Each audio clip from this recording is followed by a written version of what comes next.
you need to start stacking your own cards. You're playing a game where the cards are stacked against you and only a few things in your life feel good, and you're forced to do what feels good, which is eat this cheeseburger, play that video game, drink that beer, get married, have kids, get divorced, and just be, just stuck in the system and just be a cog. And so, you only have so many choices. It's time for you to slow down and start seeing what your choices are and start realizing how long your life is going to be. You're going to live a very long time. Life is long, and it's even longer if you make bad decisions. And he said, if you can start making decisions where you can say, hey, life isn't fair, but that's the best news you can get. And I was like, okay, why is that good news? And I kept trying to, and essentially what it was is, if it can be unfair for you, that means it's more fair for somebody else, and you really just need to get on the other side of the spectrum. Thanks for tuning in to the Elevation Recovery Podcast, your hub for addiction recovery strategies, hosted by Chris Scott and Matt Finch. Welcome to episode 204 of Elevation Recovery. This is Matt Finch, and joining us today is a very special guest making his second appearance on the show.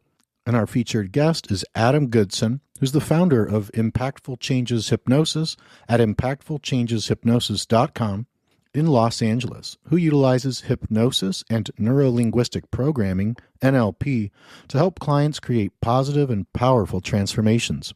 Adam is also a friend of mine, and this long-form conversation we had can help you gain clarity about your own life and your own situation, and provide you with actionable tips to improve your situation and life. And without further ado, let's now hear from our very special guest and my friend, Adam Goodson. Adam, thank you so much for joining me for round 2 on the show. I think you were one of the first, probably 6 people I interviewed. Yeah. And it's almost 2 years now since we're celebrating the launch of Elevation Recovery. Your episode has, I think, more than 2,000 downloads. The podcast, Comprehensive, now has more than 200 episodes, and we're inching in slowly on 250,000 total downloads. So 250,000. I think we're at 220,000 so far. So people are obviously liking this information. We're interviewing doctors and yoga teachers and hypnotherapists, NLP masters such as yourself. Mm-hmm. And the other day I was thinking about you, and I was like, man, dude, I wonder what's up with Adam. And then a few days after that, you texted me this really cool vitamin D deficiency news release that came out on how vitamin D deficiency can lead rats to more self-medicating with opioids, and how they'll get more addicted to opioids when they're vitamin D deficient, mm-hmm. and going out and tanning more, getting more sunlight. So that was awesome. And then I was like, well, this is perfect. Let's have Adam on for a second time if he's able. So thanks again. And then this is cool. You wrote me, here's little messages from our thread. You write, yeah, I can see that people are doing a lot of calls to you right now.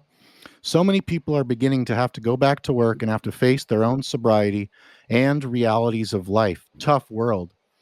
I thought about that for a second. I was like, that sounds like a great intro for our interview episode together. So I said, that's a great topic to start our next episode that we record. Why reality can be hard, and thus why wanting to escape reality is common. The ways in which we can escape reality in maladaptive or adaptive ways, which we'll get into. Mm-hmm. How to find courage to face reality. Ooh, boy, that right there, that could be a topic. How to optimize your views about reality. The map is not the territory concept, which might sound foreign to some people. We'll get into that too. And how to optimize your beliefs, world beliefs, situation-specific beliefs, etc., to optimize your thoughts and behaviors and align them with values and goals for the good of yourself, your loved ones, and hopefully beyond. Mm-hmm. So before we even get into all this stuff, you are, and people listen to the bio before that I'm going to do later, you are absolutely awesome at hypnosis, at NLP, at working with people one-on-one to help them make shifts that traditional interventions have failed. I was watching a bunch of your videos this morning. Holy moly, you need to have thousands and thousands of subscribers on there. Those videos are so good. I'm going to try to promote that, and we'll talk about that at the end. But one thing that's amazing about you, Adam, is that the way you communicate, the way you think, and the way you talk about change is way different than anybody I've ever talked to. And it's even different than other hypnosis NLP people. Have other people told you that before, that you're kind of like not like odd, but you're definitely you think and communicate differently? Yes, I very much do. Well, so I've been told that I've been odd and thinking different ever since I was a kid. So, which kind of like makes me think, oh no, like I'm weird, I'm different. So I had all those hurdles growing up and, being a kid. It's like, you have ADHD, take Ritalin, take this antidepressant. Your parents are divorced. And, oh my God, let's throw in some abuse. Let's throw in some trauma. Let's throw in a camp counselor that wants to touch you when, he's not supposed to be doing this. And it's like, oh no, like, why am I so weird? Well, because not everybody had a start in life like I did. And so that forced me to start thinking differently and viewing the world differently. And it wasn't a very plum cherry, nice way of looking at the world at all. And then I started going, okay, well, what works? What does make me feel good? We touched on it earlier, is like, it's a tough world. And, if the wall is 10 feet tall and we got to get over it, we're going to need an 11-foot tall ladder. And so I kind of said, okay, well, why is the wall so tall? Why is the wall so tall? And then I started realizing, like, there's a lot of other, like, longer, stronger, tougher things around me. I need to make a ladder to get over this wall. And so I made a ladder of beliefs, a ladder of emotions, a ladder of things I value that are important to make me feel good. And then I started realizing that I had a ladder that I could get over other things. So yeah, it's a tough world, but we can make longer and stronger and tougher ladders to get us ahead and get up over, and like, oh wow, it's something on the other side of the wall. Like, okay, cool. And then it's even easier to build a ladder on the other side of the wall once it's positive, right? So you can go back for other people and say, hey, get over here. It's the grass is seriously greener over here. Okay, if you don't like it over here, there's plenty of ladders. We're building a door so you can come in and out. And then the old saying that, it's, you fall off the horse, get back on. I started realizing that if I just got really good at getting back on the horse, that I could make getting on the horse easier than falling off. So I was like, wow, it's like the floor is made out of rubber. And so those are some things that allowed me to start thinking differently. And then as I started listening to people that had problems, and I just said, hey, why don't we just take this, this model of what you're looking at, and let's just look at it sideways. And they just like, well, that's not the way it works. I'm like, yeah, I know. So since it's not working this way, let's work at it a way where the belief doesn't function. And let's start looking at an addiction in a way that addiction fails to function. And then we'll start realizing that we can actually create a new belief that is absence of sobriety, or a self-belief, or self-love, or self-compassion, instead of self-hatred and isolation. So I just think differently, and I view the world differently. And that's what enables me to pretty much get my clients to try a new set of beliefs out for a small amount of time. And then it's up to them to adopt it as permanent. And what's so cool about a lot of the interventions you do is you are activating people's subconscious minds so powerfully, and in ways, often in ways that are beneath their conscious mind. They're analytical, judgmental, that can call bullshit on stuff, and really planting these seeds of intention and new empowering beliefs within them that start to grow. So when we get into reality, and thanks for sharing that stuff about your childhood and growing up. I remember we touched on that a little bit in the first episode we did. Mm-hmm. Then you were also in the military, came out, and then one of the populations you've worked with helping is people with PTSD, veterans. Mm-hmm. You've even done work at detox facilities, substance detox facilities, where people are doing NAD detox, other detox, and you're doing hypnosis, NLP coaching stuff with them while they're there. So for this one, when you were talking about life is hard, right? Life can be difficult. We need some courage. And then in your situation, you change the narrative. Why is the wall so high? Why is it so high? Why? There can be this entitlement. There can be this self-victimization. There can be this nihilism. There can be all these different negative emotions. And I watched one of your videos on your YouTube channel on the different emotions. I think there was 5 negative emotions and positive emotions. And so when you started to change your narrative, which is changing beliefs, really, you started to change the way you thought and what you believed, changing the narrative. Then from that new point, you actually were able to take the action steps to build that ladder to get over the wall, then to build another one to help other people over. But from a disempowering mindset and beliefs and thoughts where it's like, why me? Why is the world so unfair? Why are these people, you see it in politics at all-time high nowadays, the amount of overgeneralizations. These people are like this, these people are like that. It's just the enemy of sophisticated, nuanced thinking is all those super overgeneralizations. And then when you couple that with the victim energy and the entitlement. So regarding reality, let's start with there. One of the things I first learned in NLP, neuro-linguistic programming, I probably read a few books on that. I can only imagine you're always reading and listening to books. You've probably done so much NLP stuff, it's ridiculous. So you really are the perfect person to bring on for this. What does the phrase mean? The map is not the territory. Because when I learned that, it blew me away. I had never, and then I started to look at things different. So the map is not the territory. Yes. No. So the map is not the territory. A lot of people call this one of the 12 laws of success, or the 12 prepositions of NLP, or 14 prepositions of NLP, depending on who you talk to. But the map is not the territory. So if I laid out a map of the world and I said, Matthew, could you point to where you live? And you're like, I live right here. I live right here. You point to it. And I go, wow. So you're saying where you're pointing at on this piece of paper that is a map, that says the name of your town. You're saying you live in that little spot on the map. And we're like, well no, but like that's where I live. If you were floating in space like Superman and you were going to, yeah, that's weird, isn't it? It's kind of bizarre. And so people will say, you think differently or you see the world differently. I'm like, I'm not the one looking at maps thinking that's my problem. That's where I live. No, like we're creating illusions in our head that allow us to speak or to translate or to share information, language, in a way that allows other people to understand. It's like, hey, I'm in this weird addiction place or something like that. So the map is not the territory. And so one reason is I think a lot of people attack Alcoholics Anonymous for sobriety is, and I see this a lot with people that I work with, is that they get into story mode. Like, well, well, tell me about this thing. So for example, I'll ask a client, like, tell me about the first time you ever felt anger.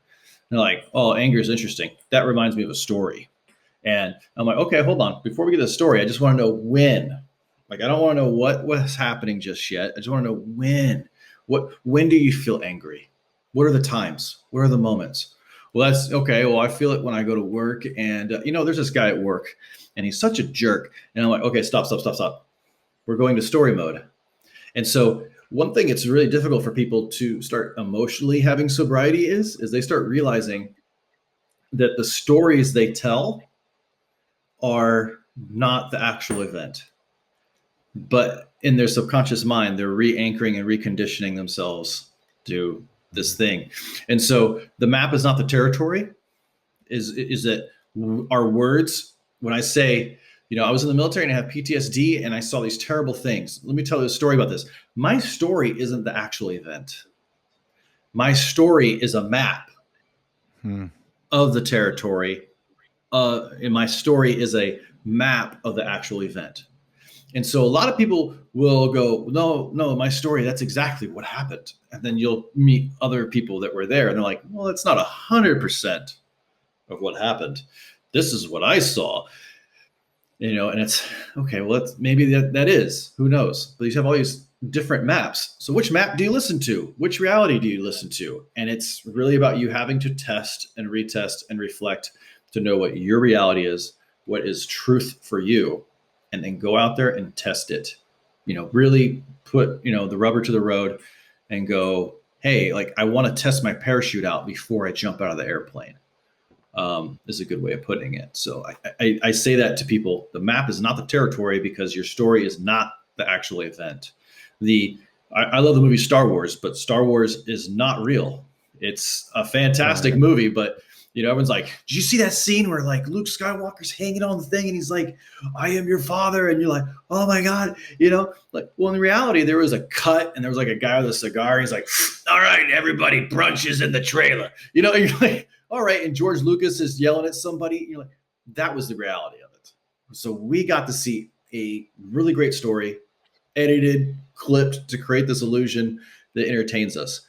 So that's not reality. It's a map. And we like that map. That's Star Wars. But when we come out of it, we really start going, hey, how can I test this? How can I evaluate this? We start going, oh, I need to do something different in my life. I can take some lessons from Star Wars, like be a good friend, be there to help catch people, or achieve great things when you're together with your friends. It's not all about Luke Skywalker. It's about Luke Skywalker and his friends and these people coming together to do something, and which I think is really beautiful. And it's like, well, okay, well, let's create a story that happens after your story about anger, where you're a pissed off, angry person. Let's create a new map of you finding your friends, you finding your family, you finding your sobriety, and then let's look at how that story would change the reality of your life. And then so maybe if we start changing our maps, we'll start changing our territory. And that's really one of the basis that NLP was formed around. If we change our language and our stories, that we can actually change the results and outcomes of our life. That's marvelous right there. Hope that was a long explanation, but sorry for interrupting, but that's really the basis of most NLP. I'm glad that you went so in depth, because really that's, if we're going to define reality, and I think it was necessary to put in-depth information on the map is not the territory, because I needed some review on it. My definition was way different, so I'm glad I didn't say anything. My definition was something like, everyone views life through their own individual, completely customized lenses of reality that has been shaped by their just individual experiences, who raised them, where they were at, the community, the books, the movies. So everyone's version of life, life itself, and then relationships, even with addiction, there's specific maps and territories about addiction. Like, the way I view addiction is very different than a lot of people, and there's a lot of people that view it either exactly like me or very similar. But that's one of the crazy things going on right now, is there's so many views on addiction. Well, the underlying thing is trauma. The underlying root cause is neurotransmitter imbalances. The underlying main cause is genetics, and if you're predisposed. The underlying cause is people that have the high sensation-seeking innate trait, or it's a combination of these things. And I used to be pretty fixated on, oh no, this is it. But with more emotional maturity over time, and the more I learn, what I realize is the more I learn and the more emotional sobriety I get, the less certain I am about things. And the more, like, I'm not attached to these beliefs anymore. They're not like these strong convictions, because I'm always trying to upgrade them. Mm-hmm. If I find new stuff that cancels out one of my current beliefs about the world, or about addiction, or about people, or about something, there's a new belief that resonates more and sounds better, maybe try that one out, test it out. And meanwhile, I have many friends that have hardly ever changed anything about themselves. I'm thinking of one particular person. I won't name his name, but he's the same as he was when he was a teenager. Same jackass that he was when he was 17. He's changed somewhat, but really it's like just a tiny bit more mature version of that. All right, so we got the map is not the territory, and you see this all the time on social media, YouTube comments, where people are arguing about this and that, and why don't they see it this way? They're such fucking morons. How could they think this? The other people are like, no, you're the damn morons, blah, blah, blah, blah, blah. And so there's just all this emotion and emotional attachment to it. It's ego investment.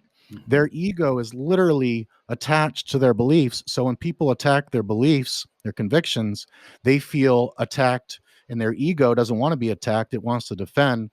There's the anger. There's the other negative emotions. So it's really important for people to understand, one, that people view reality different, and two, that your version of reality is all of that is your version of reality. It may be more correct to the map than certain other people's, but really, so that's a huge one. And then what else did we say after that? After the map is not the territory. Here we go. Yeah.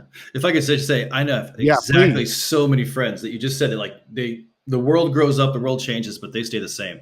But it's like, and then I see, like you're telling us causes of addiction. And I'm like going, it breaks my heart when I see people who, they feel shame in their life, or they get, other people will shame them for getting drunk, or there's a family member is like, oh, you're drunk again, you're stoned again, you piece of shit. And they kind of like berate and like, dude, why can't you get clean? What's your problem? And it's like, I just really wish that we could have more compassion to say like, oh, you got drunk again. Okay, well, come in, let me make you a burrito, but we're going to talk about this when you get sober tomorrow. Hey, we got to have a conversation about this, because the number one thing is if somebody is, I'll use an NLP term, which is they're motivated by moving away from pain. Like we all have away from pain motivation, or towards pleasure motivation. And so if someone's really strong away from pain, and they're like, I'm away from pain motivated, I'm hurting, I'm in pain, and then they use drugs because they're motivated, they want to get away from their pain, and then here you are coming on, giving them more pain. Guess what? They're going to want to have more drug use. They're going to want to keep doing that. And so, I just scream it to like, please, hug those people in your family. Let them know that you want them there, that you need them there, that you love them, because regardless of whether it's trauma, genetics, this stuff, you gotta love the addict. You gotta love the sinner, and you gotta hold them, hold their hand, make them, make them some food, and it breaks my heart, because then that will, maybe not right away, but eventually this person will start seeing that their map of the territory doesn't really match. They're like, oh man, like my mom's really not a bitch. My dad's really a good dad, or man, my friends are really good friends.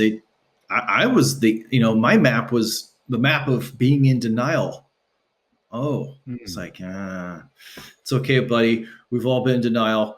We're on the other side of the wall. We built the ladder. Come on. We're having a pizza party, and we'll get sober next week. Don't we're going to get there together. Don't worry. And I feel like that's a conversation that most people who are facing addiction don't get to have, or aren't willing to have. Not so much the family, but the addicted person themselves. At times they don't get to have that conversation. So this is great stuff. Yeah. A couple months ago, I interviewed Jeff Jones, who is a therapist, the Family Recovery Solution. That's his business. And he helps mostly the family members of their addicted loved ones. And the language that he uses and the narrative therapy that he was talking about, it's just so awesome, because a lot of the times these family members will be very off-put by the unpleasant behaviors of people that have addictions, because a lot of the times the behaviors are lying or stealing, or being high and avoiding responsibility of some kind, getting arrested and troubles with the law, emotional issues. And so they look at that without looking at their brain readout. So they're like, well, why is this person acting like this? Drugs are bad, alcohol is bad, why are they using so much? So to someone that's naive about addiction, they're going to just look at the behaviors and their physical attributes and stuff. That's all they go on, because they don't know about the brain stuff. So they think it's a moral deficit. What happened to your integrity? Meanwhile, if you scanned someone like that's brain, they're going to have their prefrontal cortex heavily disabled, eroded to where that is the right between wrong, critical thinking. It helps put on the brakes of impulsive, risky decisions. So if that's eroded, and then drugs and alcohol hijack the midbrain, so it's like go, go, go. Plus there's neurotransmitter deficiencies and everything. So without looking at the person's brain, a lot of people will go, oh, you're a bad person. Why do you keep fucking up like this, that, and the other? But I guarantee you, if there was a procedure where the family member that doesn't understand addiction and the addicted loved one that has the addicted brain, if they swap brains, now all of a sudden the family member that doesn't understand addiction or their addicted loved ones has an addicted brain and just starts doing this stuff and can't stop. I think that's the only way to have maybe the truest form of empathy for that.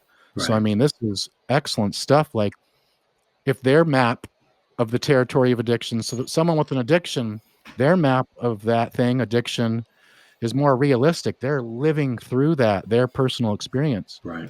Someone on the outside that's just watching their life go downhill and that loves them very much but can't fucking stand them, their map for addiction is completely different. And in this case, it's heavily uninformed, really a very ignorant black and white map of addiction. Right. And there is. And if anybody wants to spend hours upon end, there's a really good guy. Can't think of the name of his YouTube channel. His name's Leo. He's the bald guy with a goatee. He's kind of quirky, but he talks about spiral dynamics and other things about philosophy. And so if you look at spiral dynamics, which is a theory of psychology based on ourselves evolving through life and getting different kind of values, like our values are different as we're children or as adults, or as society grows, the different societies, like whether it be cavemen and cavewomen growing up into a tribe, much like Native Americans, or a isolated tribe. And then what comes after that and what comes after that is that there's a part of it, it's called blue spiral, but we have a lot of this like where we want to control or regulate our communities through the use of guilt and shame. And it's like, you're bad, like all of a sudden we're just running the scarlet letter on everybody. It's like, you're an adulterer and you're a murderer and you're a thief. And we want to label these people. Don't be like these people.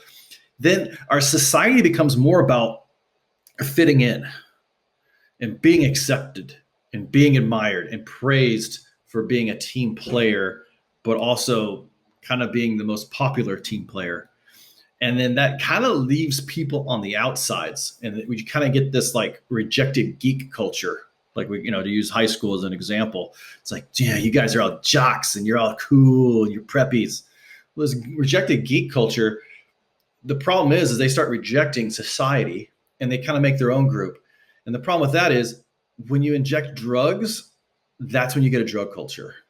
That's when you get a drug culture where we're rejecting my religious family, my politically correct family, my college, my students, at my college, like I'm not going to associate with people. I'm in my drug culture and you guys don't understand what my drug culture is.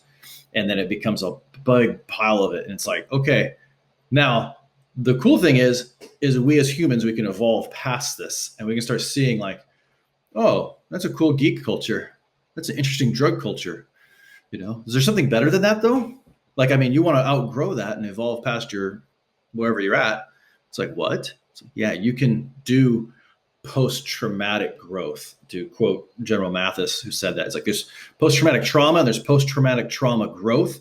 And I think there's post-addiction growth, that after a person gets addicted, they can take on a massive amount of growth, a massive amount of success, have a business, have a family, come back and actually like pull people out of, both of these like societies of conformity and the like drug culture and say, hey, there's something more important in these societies and we could lead something. And that's what spiral dynamics really, it's a little bit of a depth thing, but to kind of go into a higher, it's called the yellow spiral. And it's really taught a lot in NLP and hypnosis courses, but I share that. Ken Wilber talks a lot about it. Claire Graves, and I forget the other gentleman's name, but from Texas University in up near Waco, they discovered it. They didn't invent it; they discovered it, and they saw that people in different parts of the world had this.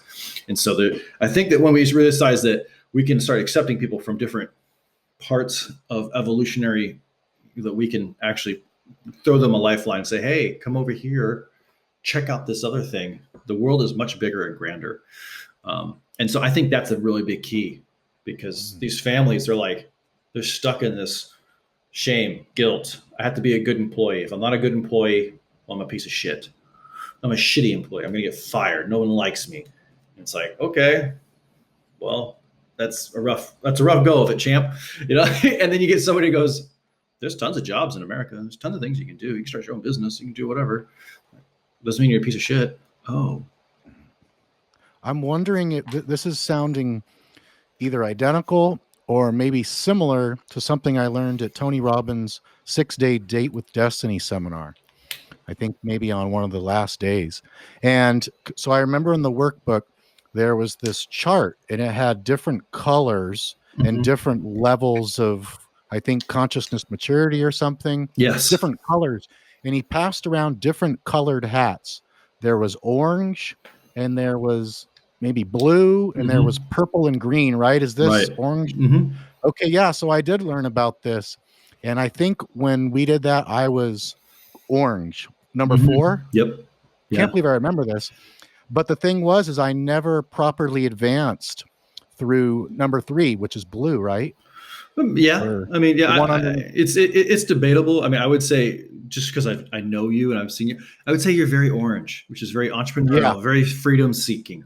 And so, the blue is very much like religion, corporations, governments. And then like one step below that is red, which is more of like I want to be powerful. It's almost a split between being a warrior and a tyrant, but it's like, I need respect, I need power, I need authority. And so these different hats sometimes butt heads. This is a really great, let's stay on this for a little bit here.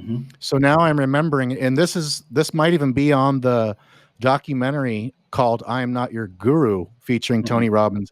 That seminar, they filmed that at in Boca Raton, Florida, was the one that I attended. I think I was maybe 34 years old. And yeah, I was for sure orange. But so he passed around hats, and there was one person to be an example of each of the different colors. And the orange guy, the guy in the orange hat. So Tony Robbins would call on the people. So regarding orange, and then Tony would ask them questions. What's life about?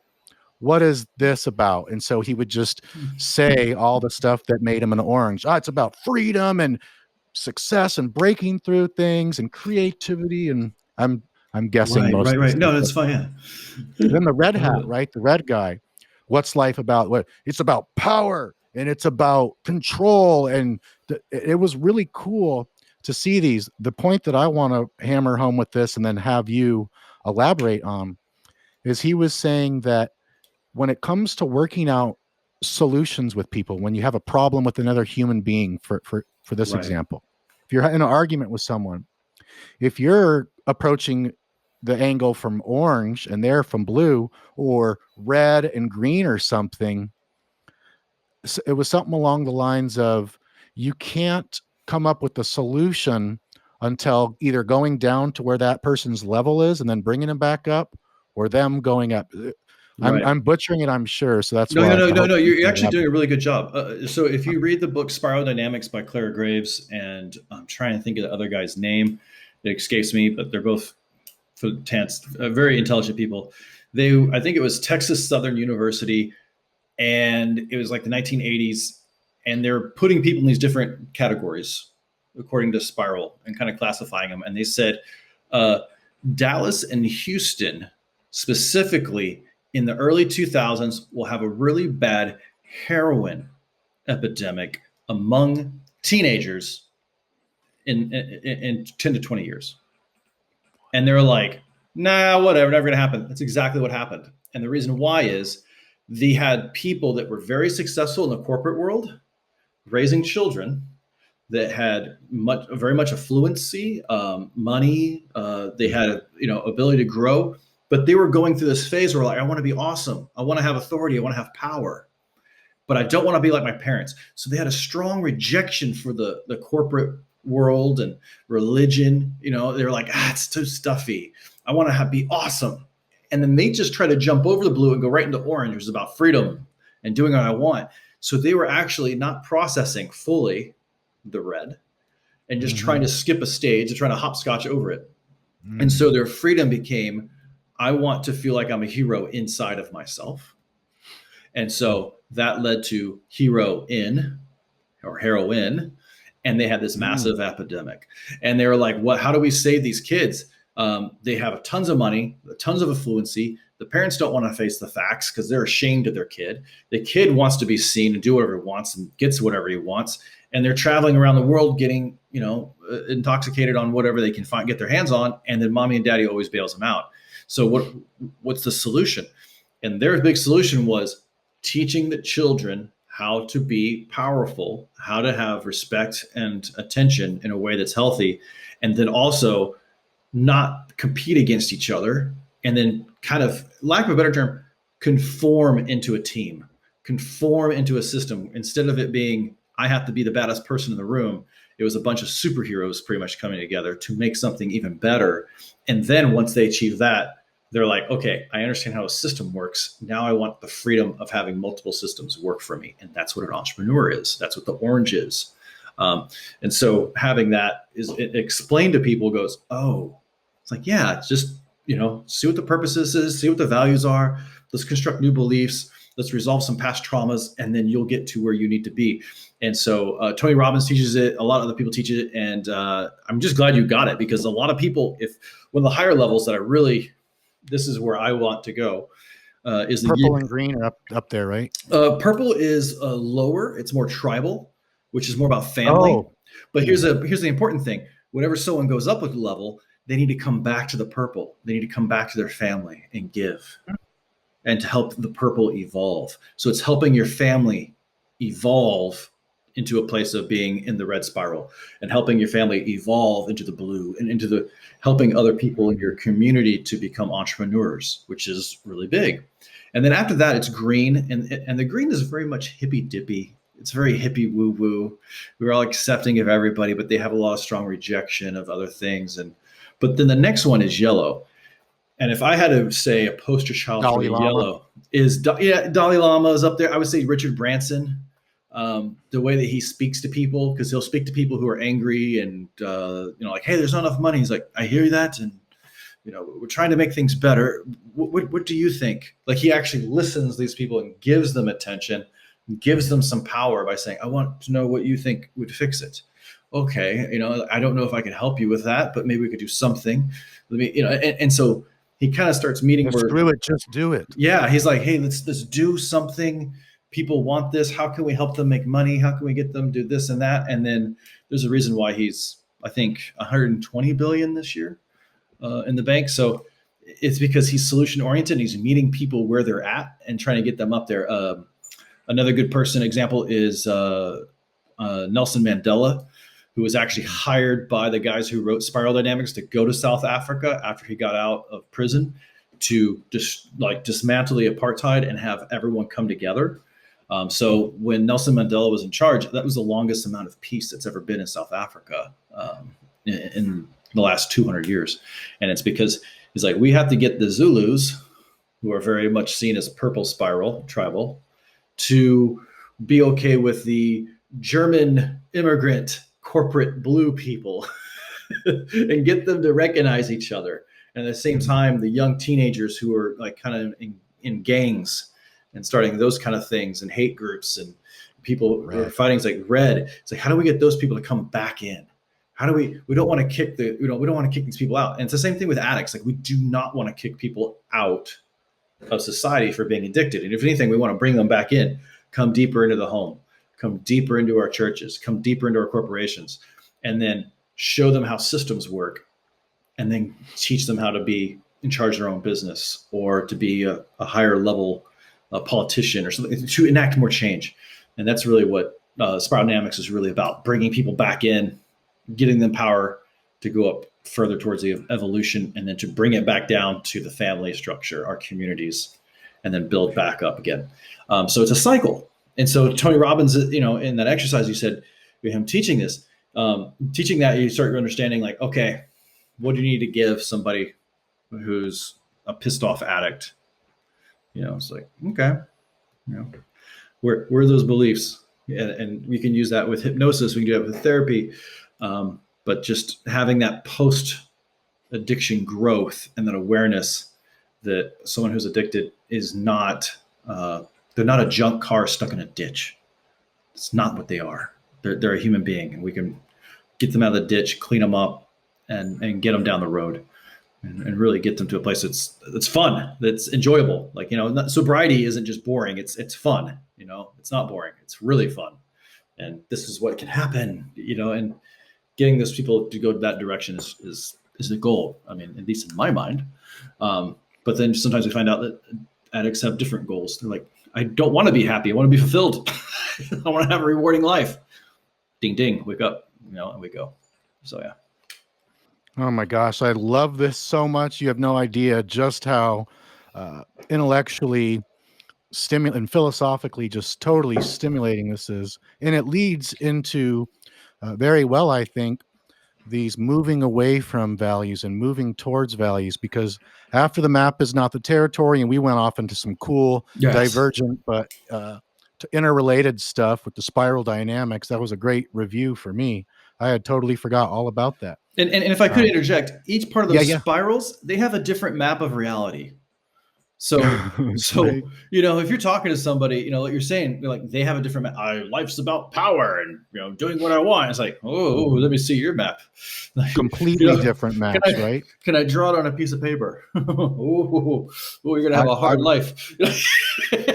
Right. I think that was one of the main reasons that my previous intimate relationship just did not work out at all, because I was that orange and she was a green hardcore, but an angry, mean green that was pissed off at everyone else that wasn't exactly like her. Yeah. And that pissed me off because it took away my autonomy. Oh, Yeah. you think that I should think exactly like you? Oh man, I love my autonomy, especially my autonomy of thought. And I like diversity of thought. But anyways, why reality is hard, Adam? Answer me this. Why do you feel like reality is hard or can be hard? And thus, why so many people want to escape reality?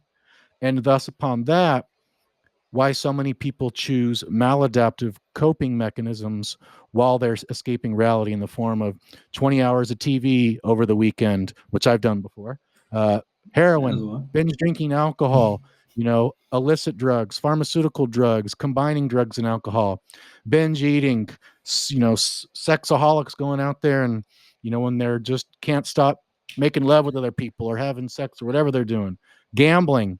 So yeah, reality, I think everyone can agree, it can be very difficult.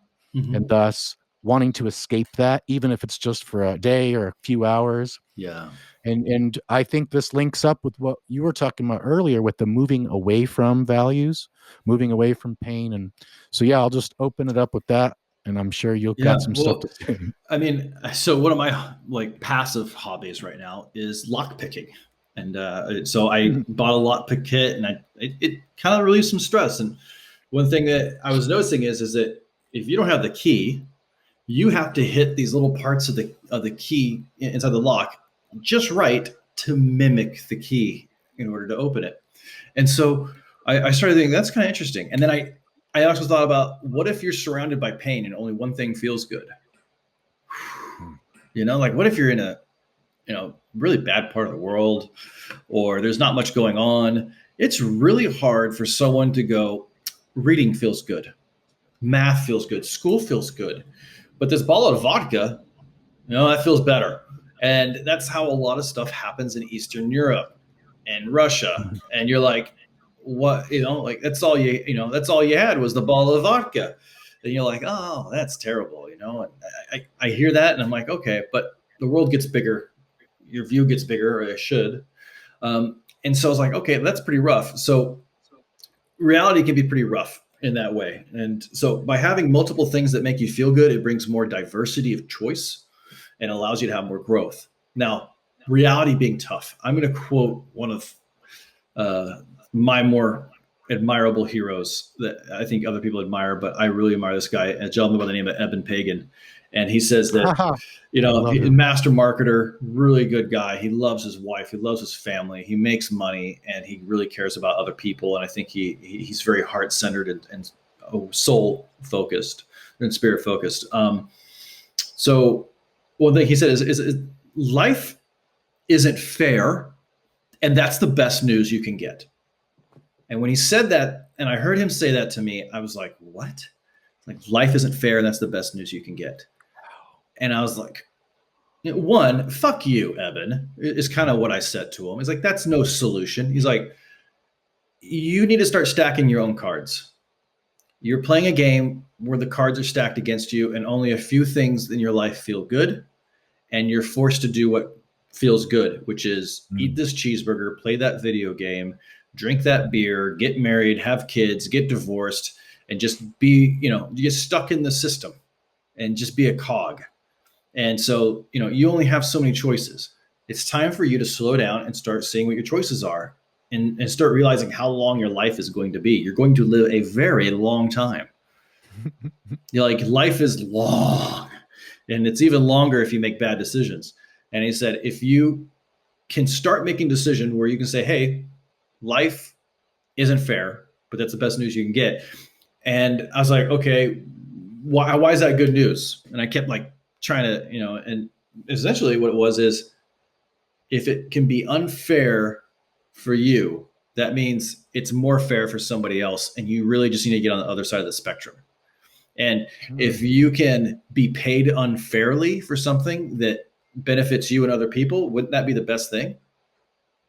It's like, my seminars are big dollar money seminars. And this is what he says. It is like, but people come here and they get a lot out of it. So I don't feel bad, asking people to pay that money. And I'm like, okay. And it was really interesting to hear him say that. So if reality is tough and reality isn't fair and life isn't fair, if you can take some kind of solace in that, they go, okay, I can put the screws back on the world.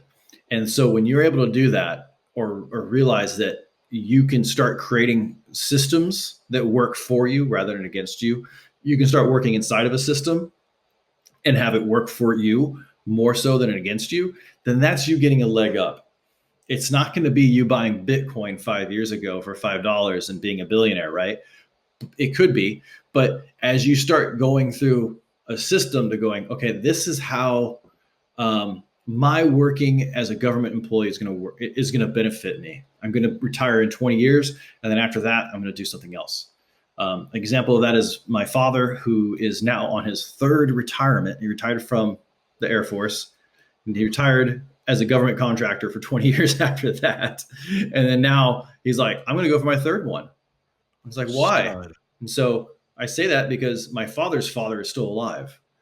So he has good genes. And he's like, yeah, his father's father is about to be 100 years old, still plays drums, which is weird. And he lives out in Las Vegas. And I think it's hilarious. I'm like seeing a 100-year-old guy in the desert. And I'm like, oh, you're such a great guy. And he's my adopted father. So he's not my real biological father. But he's sitting there and go, why can I not do another 20 years of work that I enjoy? And so now he's thinking about starting his own business. And it's like, so he's like, hey, being a good airman, being a good soldier in the Air Force, I retired from that. Then I became a good higher level corporate guy who worked for the government. I learned a lot from that. Now I want to do something else. So now he wants to start his own consulting firm. I'm like, okay, that's pretty cool, because he has all this experience.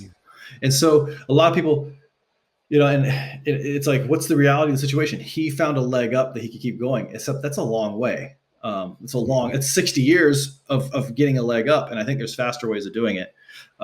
Funny story is, I got an argument with my father, and said, why don't you just make more money? And, like you ever say that, if you ever have a kid that says that to you, it's just like, you little shit. It's like, why are you so poor, Dad? Like, oh, get my belt. Like, I'm going to scream, I'm going to toss this kid out the window probably. Right. And so, I didn't understand money at the time. And he said, you know what, if you make $1,000 in a day, you don't have to worry about anything. You can talk shit to me when you make $1,000 in a day. So I have these instances where I make $1,000 in a day, from doing work or sales or just doing sales out in town or working with clients, and I'll call my dad. I was like, "Hey, I just made $1,000." He's like, "You motherfucker!" So we have this ongoing family drama where I contact him and say, "Hey, I made $1,000," and he's like, "I freaking can't stand you." But because of that, now he's like, "You are getting a leg up. You found something that you're really good at that people value." And there's other people out there that are like going, "Life isn't fair." I'm like, no, there's people right here that would pay money. Like right now, we're having a challenge in our country with gasoline and energy. Well, people are paying tons of money for an electric car. I mean, you remember an electric car back in the 90s? And it was like, I want the electric car. I want the electric car. I want to save the environment. Wasn't sexy enough. General Motors kind of like got involved in it. And people were like, nah, nobody wants it. Elon Musk goes, can we make it sexy? Can we make it look cool? Can we make it a luxury item? All of a sudden, everybody, I see more Teslas here in Los Angeles than anywhere else. I'm like, wow, why? Because they're cool. People think my co-host has one. He just got one a couple months ago. Congratulations. I've been really wanting one. The specifically just for the security measures on it. I think they're just amazing. But they're fantastic cars. I like them. And so I see these and I'm like, okay, but is it fair? Is it fair? It's just a car. You can get a cheap Prius, right? My dad has one of those. I know. Like I have a Prius. I love my Prius. But like, is it fair? It's like, no, not really. But Elon Musk is like, no, it's fair. That's, I'm making it. You got the money, you pay it. And so if we can go ahead and start creating a world where we say, hey, what's the advantage of my situation? How can I turn lemons into lemonade? How can I get ahead and understand that life isn't fair, but at the same time, I need to start respecting my value so that life I can get an unfair advantage in helping other people. And so I hope that answers your question, but that's how I see the world. And it is very, like, it's not a fair world. It really isn't, but we can work inside a system. We can make the system work for us. And we can also work for ourselves and get other people to work for us and also provide for them. That's called being a good boss. I'm stoked that you brought up Eben Pagan and some of the teachings that profoundly changed your life, because there is a lot of them that he taught me as well. I purchased one online course from him in the amount of $2,000, and I had to pay it over the span of, I think, a year, 12 months. Yeah, 12 months or maybe 10 months. So with the payments, it was actually $2,300. Yeah. Just for a digital online, it was just videos basically. Right. So people looked at me when I would bring it up. You're fucking crazy. You spent you're spending $2,300 on this shit. Can't you just learn this stuff online for free? Yada, yada, yada. Well, in this program, the course was a new program called Digital Product Blueprint. Oh, that's a good one. I had that one. Sorry. Isn't that great? I do have that one. Totally changed everything for me.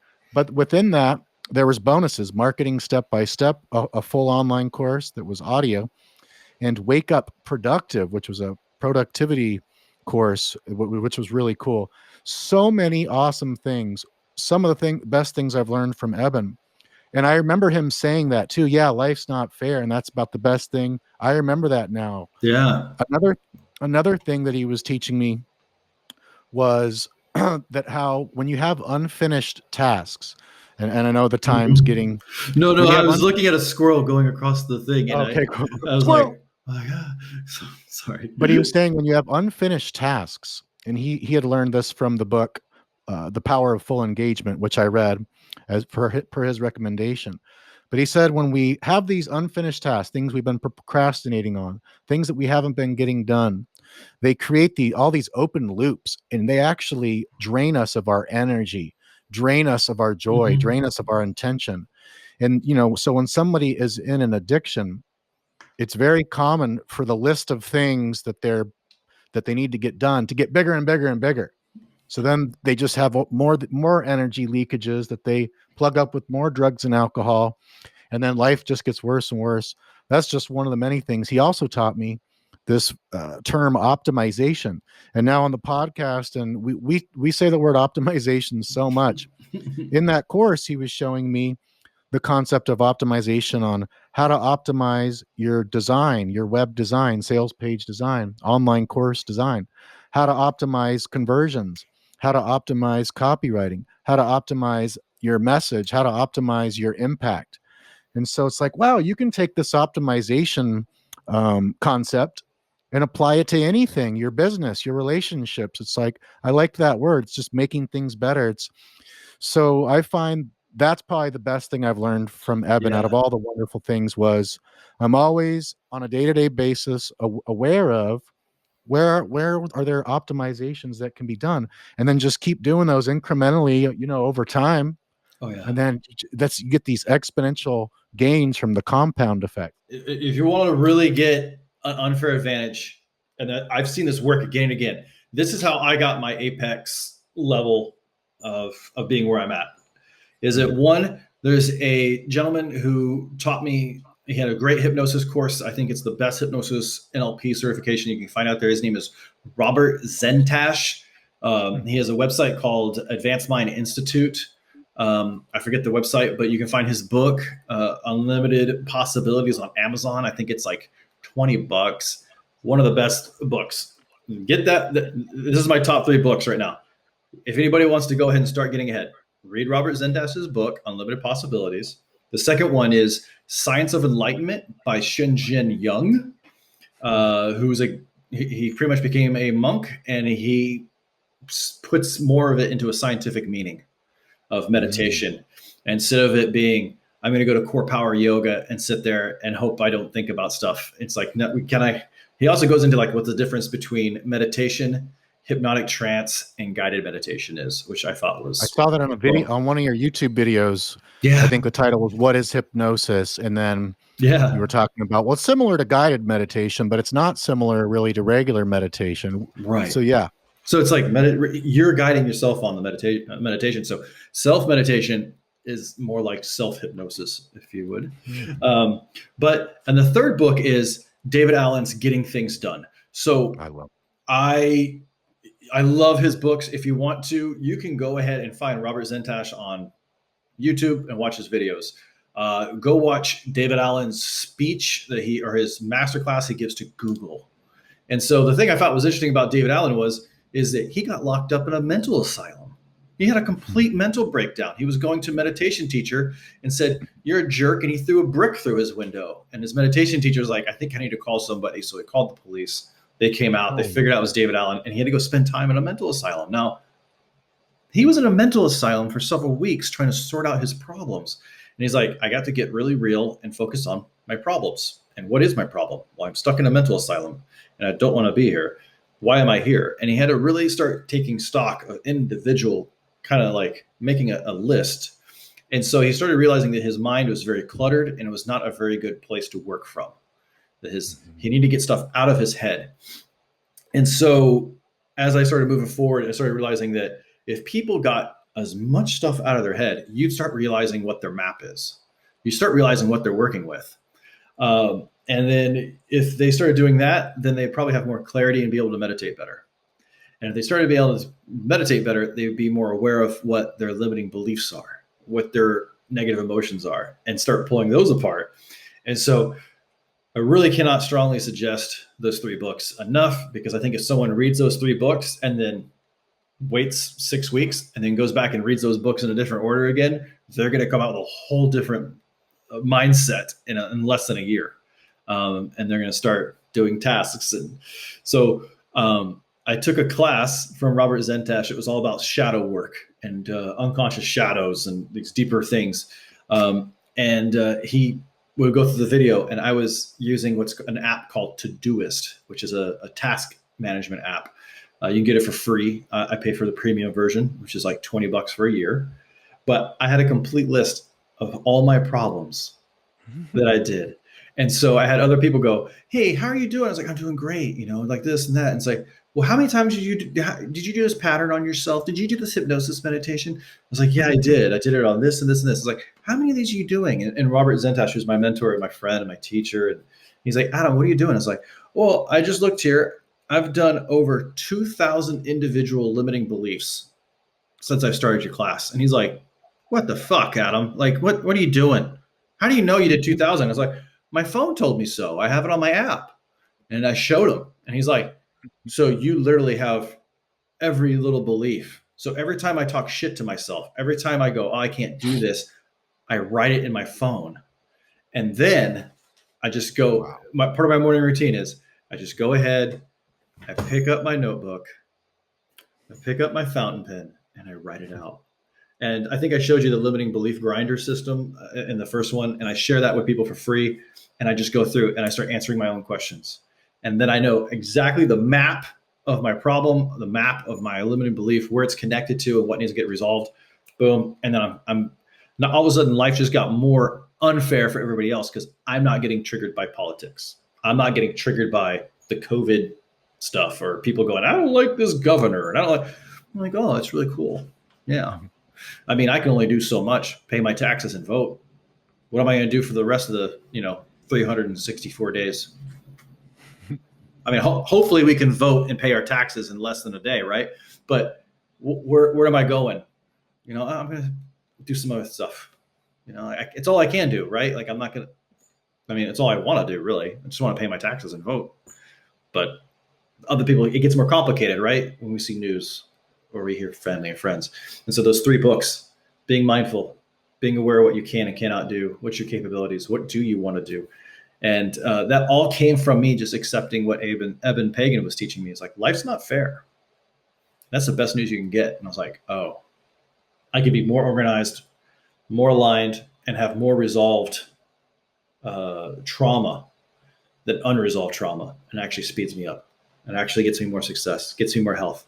And I would say that people who are addicted or facing a challenge in sobriety is that you could have this as a post growth period.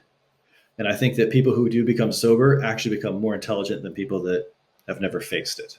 It's like they're paper dog. I see a lot of people, I know this sounds really bad, but people that I think that don't get addicted or don't get depressed and they go out there and they flex on social media. I'm like, you're a paper bag tiger. Like I'm not even, you don't know what tough is. You don't know what unfair is.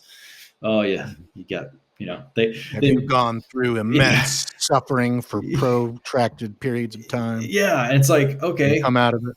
Yeah. And I'm like, have you gone? That's a big thing. Have you ever suffered and not gotten a reward from it? Like we can all put our hand. Yeah. And then you start going, hold on, I've been suffering for such a long time. I didn't get shit to show for it. Yeah. You want to do some suffering that actually gets you something? Well, not do anything else. Might as well. And then all of a sudden they're like, wow, like the rewards from it becomes easier. And then you become inoculated to suffering. And then you go, oh no, that's just the way it is. Like I'm actually going to enjoy. There's a interesting guy, Rudy Reyes, used to live in San Diego. He's a health and fitness coach now, former Force Recon guy. If you've ever seen the show Generation Kill on HBO, he starred in that. He played himself because he's so, he's just his own personality. He's larger than life. And he's just like getting bullets shot at him by Iraqis. And there's an embedded journalist. He's like, what are you doing? And he's sitting there with a shovel digging a fighting hole really quick. And he's like, yeah, sing it. And he's like, you have bullets. He's like, yeah, that happens, but you know what? This digging, it's really good for the triceps and for your back muscles. And it was like, he's like, this guy's crazy. And when I reread his book again, I was like, he's made suffering into just a crucial part of his success, that this is just normal. I started hanging out with salespeople that go around pitching everybody and having this kind of con man mentality. And I started realizing that they were really good at handling people's objections. And I was like, so when someone says, oh, I can't do this, or they give an excuse, they're really good at taking someone's excuses and then showing them that it's not that big of a deal because they've already processed that. They've already processed that at a deeper subconscious level. And I was like, you guys aren't con men. You just understand people better. Like, yeah, we understand people better than they understand themselves. And that's why we're good salespeople. It's like, oh. And so I was like, what's your thoughts on rejection? What's your thoughts on people saying no? And they're like, no, that's just rain. That's like rain on my car. I have windshield wipers for that. I've prepared for that. My car is built to handle rain. I'm built to handle, distress. And so as I hear people that go ahead and they start healing and they're like, I've already built myself to know that people are going to judge me for being, you know, addicted, or that I have a DUI on my record. It's like, yeah, I have a DUI. I was totally in a mess, and it wasn't great, it wasn't fun, but I'm here now. And people go, well, I don't know if we can hire somebody with a DUI. It's like, that's fine, but have you ever hired somebody that's faced adversity and overcome it? Because I wouldn't be here if I hadn't, and that's why you should hire me. And so what I've noticed is that people that really recover and take on that growth, that life becomes so unfair, because they start getting these huge wins. They start making more money, and they start having better families. And they're like, oh yeah, is that what you're doing? Oh, like that's kind of interesting. Is that difficult? Like, they don't judge as much, so people go to them. And they get more results, they get more sales, they get more promotions, they get better employees, because they've already been rejected and kicked around. And so that's my biggest thing, is like, life can be so unfair and you can laugh about it. And that's my biggest message. Like, I love Evan Pagan for that. I love it. It also reminds me kind of Buddhism and the teachings of the Buddha, with equanimity, non-attachment. Yeah. Where does most of our suffering come from? Well, certainly it can come from, binging on drugs and alcohol, and we physically, emotionally, psychologically feel bad. It can happen from a lot of things, but a lot of our suffering comes from being so damn attached to our idea of how we want things to be, or think things need to be in our life, even in the life at large, in the government. And so then people are happy when they're getting what they want, and when their life is the way they want it. But if they're not getting what they want, if their life is not the way they want it, I'll be happy when I get this. Then there's this suffering, then they get that. Okay, great. Then all of a sudden they find something else. I'll be happy when this. I chased that for years and years and years post-addiction. I did that. It was only when I developed emotional sobriety, a stabilized nervous system, and it took many years of all this self-development stuff, health and fitness and everything, practice, repetition, old neural pathways fading away, building new ones. And finally, it all added up to, I finally think I'm a fully functioning, pretty well integrated adult. But I wouldn't even have admitted that about myself maybe 2.5 years ago. I don't think I was there yet. And so it really is like this, you said the word earlier, evolve, this evolution. And mine was skyrocketed. It was like a cannon went off after my near-death experience from the overdose, because I went into post-traumatic growth. I almost left my 18-month-old daughter without a dad for the rest of her life. And I had post-traumatic growth syndrome, or post-addiction growth. I've never heard that. I like that phrase better. I had post-addiction growth, and it was like this huge, massive train of momentum for a couple of years. But then I got derailed when I got into a relationship with someone that was really bad for me, and also vice versa. And so these negative instances in life can throw people off. A lot of the people I've worked with, a divorce, a lot of the females that I helped to get off alcohol, being their coach, a lot of them have been divorced. And that's when they said their drinking picked up. And so what you're talking about, all this stuff here, is that people can get out of these ruts, whether it's ruts that they caused entirely themselves, whether it was a rut that maybe someone threw them in, however they got there, whatever the rut is, whatever the challenging situation is. You're saying that people can start to reprogram what they believe, the way they think, even how they view the world, how they view situations, people. Bottom line, they can change their perceptions and attitude to more empowering ones, where a lot of people have the pessimism, or the false or negative perceptions, the kind of shitty attitude. What you're saying is, because you're always in a good mood, man. And I used to love, when I first met you and everything, I'm like, God, this guy's got such a great personality, and he's got this great energy, so much maturity, and he's just I can tell that he's comfortable in his own skin and everything. And so I was doing good business wise back then, but I wasn't at the point where you were at that. And so, people have a lot to learn. And plus you went through PTSD, military, childhood stuff. You've done so much growth, and it shows. And what you're saying here is people can also use that to overcome addiction. They can use that to start, maybe even not overcome it right away, but start making positive changes to where maybe they go from heroin, they get on Suboxone, a medication for opiate addiction. Maybe that's the first step. And people can make these incremental steps, learn this new information, and go with it. And I read a YouTube comment yesterday on a video, and someone was saying it was an addiction video by Joe Rogan. It was a clip from a few years ago. And someone wrote, "I used to be high on life, but then I built a tolerance to it." And it was someone's quote. And I had never heard that before. And I thought that was really cool. I used to be high on life, but then I got a tolerance to it. Oh boy, that happened to me. And that's horrible. You don't want to get a tolerance to the natural high on life. Then life starts sucking, and you have to look for other types of highs if you want to feel good. Right. And man, I love Joe Rogan. I think he's such an interesting cat, because I was like, what's going on with him? I always ask myself, like, what's going on with this guy? But I mean, dude, like, we meet people. I mean, this is kind of that happened to me recently. I posted up me and my fiance, we went out to a fancy dinner, and we took a selfie. And the next day on Monday, I posted it up on my Instagram. I was like, we had a great weekend together. And we really did. I mean, this past weekend was amazing for her and I. We went out, we exercised, we went to the beach, we went all these different places. I took her to a fancy restaurant. I love to cook steak at my house, and I really pride myself, and I'm good at cooking at my home. And I said, hey, we're going to go to a fancy place, and they have the best steak in town.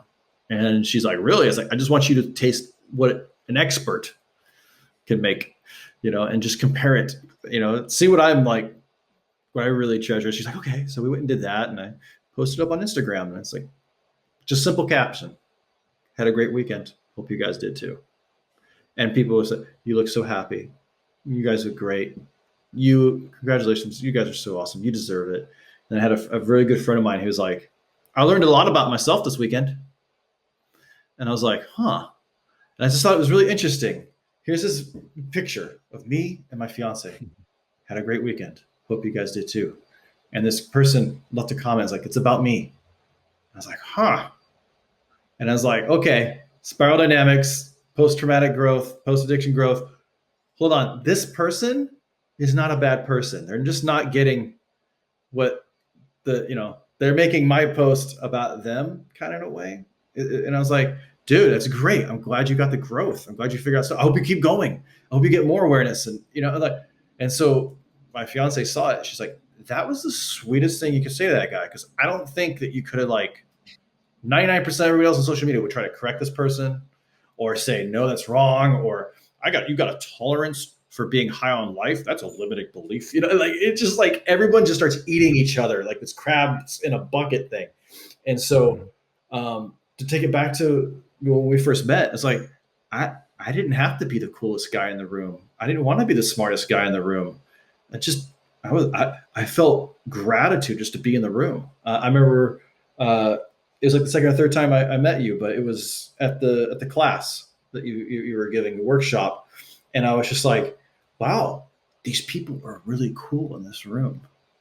That was a cool room. I was like, this is a really, like, you're cool. I remember someone, and they weren't 100% in their business. They weren't 100% in who they were. And they're like, this is my plan. And this is my business. And this is what I wanted to do. And I was like, you've really thought about this for a long. She's like, yeah, it's a really good idea. I think you're going to have a lot of fun doing this. You're pretty cool. And they're just like, just see their face go, I'm cool. You think I'm cool? You think my idea is cool? It's like, yeah. Can I buy some of your products? And I purchased something right then before she even had an offer. I forget what it was, but I was like, this is really, I remember, and I turned to my friends, Steve and Mike, that were there with me. I was like, this is really cool. And they bought too. And it's just like, oh my God. Oh my. And so we don't get to have those experiences if we don't get out there and meet other people. But then also, if we have to be the coolest person in the room, It's like, okay.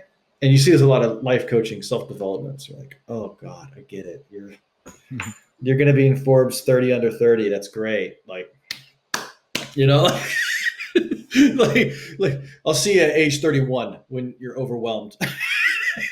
And I wish you the best. But I hope that makes sense. That's kind of how I view the world. I don't have to be the coolest person in the room. I'll see them next week. We'll all be at the same cafe. Why outshine? I shine here, and for my audience of one in my craziness. Like, hopefully my even speaking, what I'm speaking may not make sense, but to me, I'm going, oh, that's what I want to do.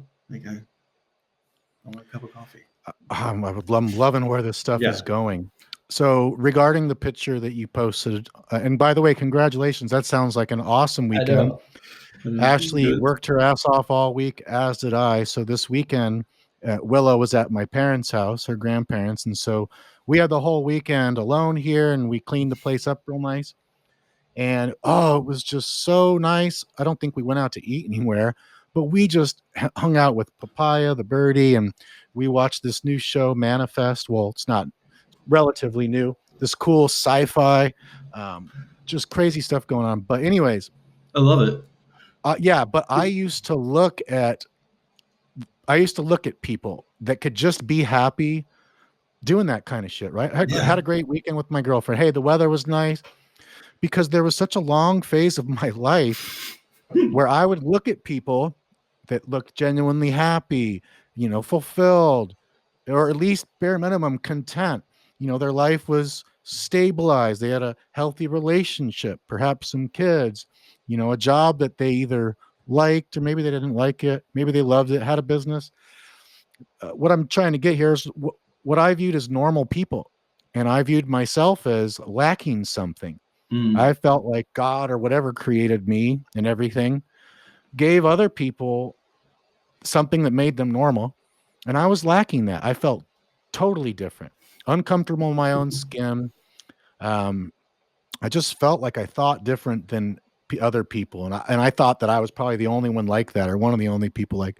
It was a very self-centered, selfish, self-absorbed way of thinking about everything. It was very self-centered, like I'm the center of the universe. And so, but that's what I knew back then. I was, a young person.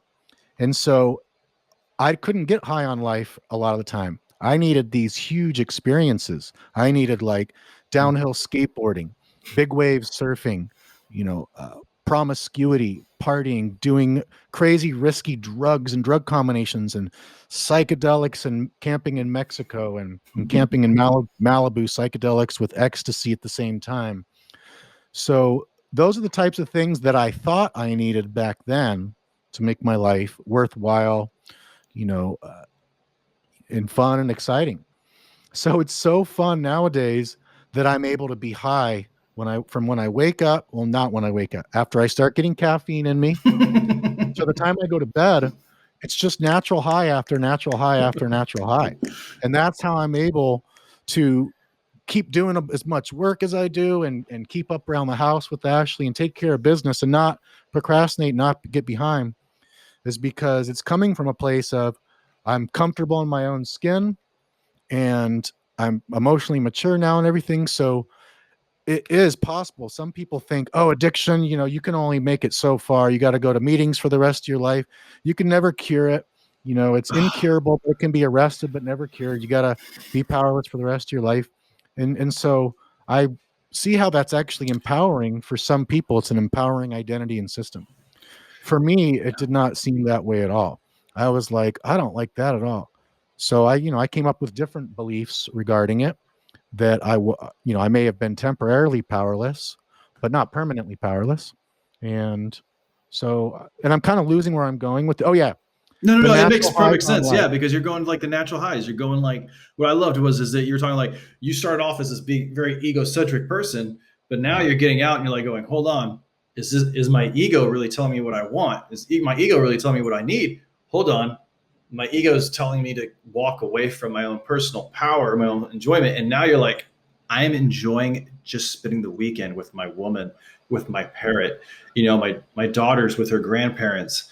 And so now your parents are probably just enjoying being a grandparent, and I know for a fact they are, because I've seen them with Willow and how loving they are. I'm like, I wish my grandparent would talk to me like that.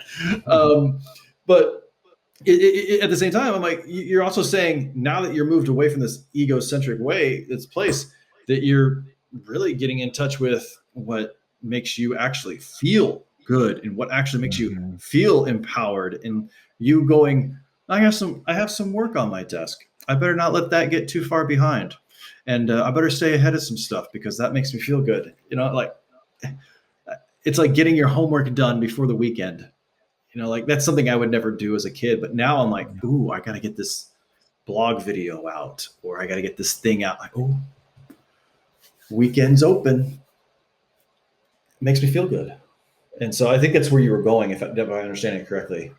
Yeah, I'm glad you reeled me back in there, because I was just like, so you reeled me back in. Well, it made sense to me. It made sense to me. I was like, yes, I like it. Yes. Well, and back then, this was when I was in my 20s, and then even up to my early 30s, 32, really actually beyond, even after I got off drugs and alcohol at 32, even for probably a few more years after that, although it was fading. It was fading from that self-centered, selfish, self-seeking, solipsistic kind of just way of looking at things, egocentric for sure. And it was also like this false identity. So a lot of the things that I was doing was because of the image that I had in my mind of a person that men would look up to or want to be, and that women would want to sleep with. Mm-hmm. So I had this like image of exactly how I thought I should look and behave and how much money and everything, because I thought that would be what would get me the most love and connection. Mm-hmm. Ultimately, I wasn't thinking about it consciously at the time. Operationally, that's what I was doing. But then when I stopped giving a fucking shit about what other people thought of me, the biggest thing that helped me with that was getting off Facebook for a long time. And now, mm-hmm. if you look me up, I'm on there, but I think I've done one post in the past. I can't even remember how long. I moderate one group for my co-host, Total Alcohol Recovery 2.0, the online course. You get a free lifetime access to the Facebook group for that course. So I go in there and a little bit during the week, not much. They moderate each other well. So, but yeah, getting off of Facebook, and I haven't posted on Instagram or opened it up in so many ages. That was really the beginning of me not giving a shit what other people thought. And well, now I'm not posting about all the stuff that I'm doing. See, there's nothing wrong with that. It was hard for me because I couldn't use social media back then in a way that was healthy. I was doing it in ways that was lowering my self-esteem.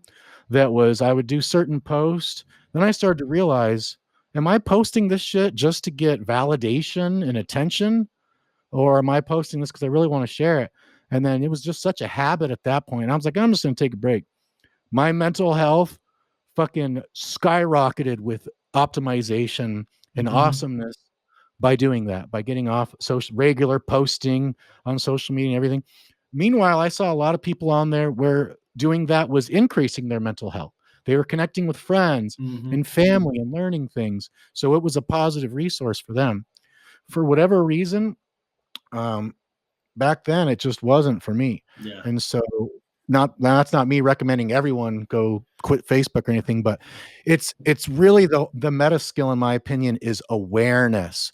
To have constant awareness of you, your self-talk, your narrative, your habits, where you're falling down, where you can be doing better, how you can be more compassionate with yourself, that awareness of everything. You know what I'm talking about. With that awareness, and you're dialed into it the sensitivity is dialed so sensitive to where you just notice things, especially if they're become different. When people aren't aware, when they're living in the fucking unconscious autopilot of their automatic habits, which most people are doing, that's why they don't change for so long or ever, because they don't even have the awareness to snap out of it. Or more often they do, but it's like another one of your videos on YouTube was talking about, if they can't even look at a candle burning for 5 minutes, then how are they going to be able to stay focused on a goal?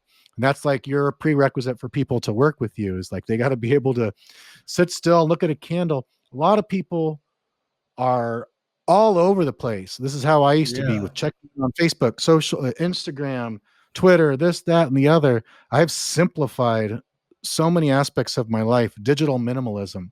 So that's what I needed to Yeah. do to change my situation, but that's not necessarily what everyone needs to do for their situation. But the skill to have for all of us is that awareness. What is hypnosis and NLP, or Adam Goodson's ideas on this awareness skill?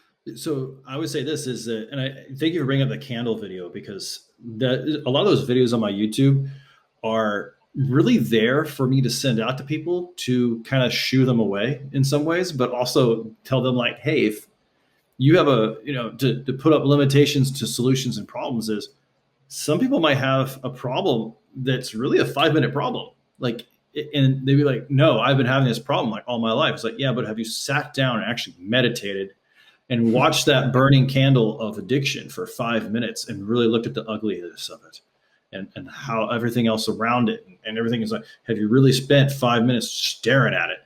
And they're like, yeah. I'm like, no, not like all together, but I mean, continuous 5 minutes of just presence and focused attention on it. And a lot of them go, not so much. I'm like, yeah, well, try doing it for 6. And they're like, why? I was like, because you have a 5-minute problem. It's going to take 6 minutes of solution time. And they're like, oh, shit. And like, I'm not saying that you can fix addiction in 6 minutes. That'd be great, wouldn't it? But Yeah, I mean, if you could sit there and just really take a look at it. And so taking a look at it and really sitting in that, I think is really valid, because, man, it just breaks my heart to see people go and be so distracted by social media. Social media, I mean, to me, Facebook's boring now. I just like, a lot of people are saying all these different things, and I was like, if it's kind of boring, right? They're like, yeah, I guess it is, because I always see bad news on it. And I have a next door neighbor. He only talked about bad news stuff, and I have a quota for bad news in my life. Once I heard enough bad news, I'm like, hey, I gotta go. I love you. I'm like, where you gotta go? It's like, it's just so much bad news. I gotta go. I want to go see things that make me feel happy right now. I gotta increase the ratio, get some good news. Right. So I call it, there's a gentleman who's a friend of ours, by the name of Eric. He calls it his bitch quota, or his complaint quota. He's like, I can only hear so many complaints and so much bad news and so much bitching until it starts affecting my health. It's like on an average between 1 or 10, I'm like an 8, 8 being really happy. When I talk to somebody, then I feel my energy going down to 7 to 6. He's like, he's like, I gotta go. Like, hey, you can't talk to me anymore for like 15 minutes. And they're like, what? It's like, I love you, I care about you, but like, it's just too much. It's like, it's affecting me, and I have to have a boundary for myself, because if I go there, then it's going to affect me. And so this is I see this a lot with coaching, and we take on our clients' energy and stuff like that. It's really important for us to have that, or to have an understanding of how to regain our energy and our health after talking to somebody like that, because a lot of therapists don't have that coping mechanism, and I see a lot of psychotherapists and therapists that or psychologists. They're like, how do you do this? I'm like, well, there's different ways. There's different ways to do it, but having that awareness for people and getting them to have that awareness, I think that's like such a golden key. Just to be like, oh, this is what I'm doing. Oh, okay. So just You read any John C. Maxwell? A little bit, yeah. I've read a little leadership guy. Yeah, he's really interesting. I like him. One of the reason I brought him up is I went to LA a few years ago, maybe several years ago. He was doing a leadership weekend seminar. Just him too. There was no other speakers. It was John C. Maxwell for the whole weekend. I love that. The direct marketing company I was doing, entrepreneurial, very part-time back then, selling online health products. Nice. They hired him, I guess. Bunch of the millionaires in the company, they Nice. got together and booked him for the weekend to train all of us, all their downlines into this. Very cool. And I think his book Limitless had just came out. Limitless, blow the cap off your limits, something along those lines. The first skill of all these skills to focus on and optimize, it was all about these skills that make you limitless and how to optimize them. His number one skill was awareness. Mm-hmm. And I'm just such a big fan of awareness, and the way that you can help people so much is not just your strategies. It's not just the probably thousands of books and audibles and podcasts and content that you've consumed in all these different disciplines learning about. What you also offer is a very healthy, hyper aware brain and mind to people, like, say you're working with a female alcoholic or a male PTSD client, or Mm-hmm. reverse those sexes, that someone that was a veteran. Regardless of the situation, my guess is your brain health and prefrontal cortex and emotional maturity and sobriety is probably going to be higher than the client that you're working with to get through a struggling time, at Mm-hmm. least during this part of life, this phase of life where you're helping them. So what you offer is not just the strategies, the hypnosis, the NLP, the coaching, your really cool, creative, holistic system. It's that you can look at people that have been stuck in their own brain, maybe a disorder, dysfunctioning brain, maybe their own disorder, dysfunctioning life or lifestyle. You're able to look at that from the questions that they answer, and you glean lots of Mm-hmm. information from them. You're getting lots of data. You're looking at their body language and listening to the tonality of and the communication and all that. And then you're coming up with an idea of kind of, okay, why are they stuck? You've got so many different skills to go from. Why are they stuck here? That. So I'm sure you're able to, like, pretty quickly figure out, okay, what's this person's problems, whether it's limiting beliefs, whether it's deep shame, probably often it's a bunch of different things. Then you start going through and attacking each one of those. You wouldn't be able to do that even with the best skills if you didn't start with the awareness of being able to recognize these common patterns in people that's leading to challenges. Right. And so the biggest thing is, I think it's easy. Like, if we, I always talk about this a lot, evidence procedure, that if you and I were going to be police detectives and we got a call, it's like, hey, there's been a murder. Detective Finch, Detective Goodson, get out there. We're like, okay, um, Matt, do you know what the fuck to do? I don't know what to do. We're not detectives, really. It's like, well, we would have a body, right? We'd probably have somebody who found the body and said, hey, call this person up. And like, I found somebody. I think it was a murder. And the cops, they go, yeah, it looks like it's a murder. And we'd have this business. We'd have evidence.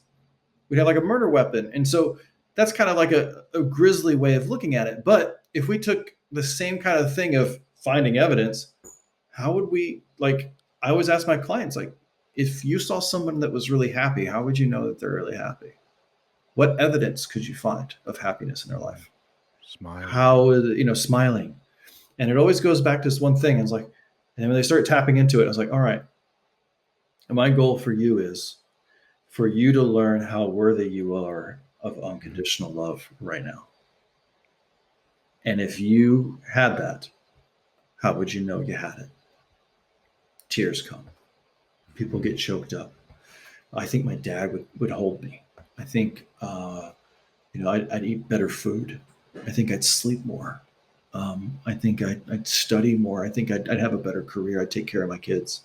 I think I'd do this other thing. I think I'd be I think I'd be closer to God or the universe or beyond or whatever it's up there. I figured it out, because I'd have this thing out of the way that I know that I'm worthy of being loved unconditionally. That even when I make a mistake, I can be loved and forgiven and accepted, and I can provide that to myself. And it's like, great. Meanwhile, while they're having this moment, I'm writing it all down. These are our affirmations. These are what they need to do.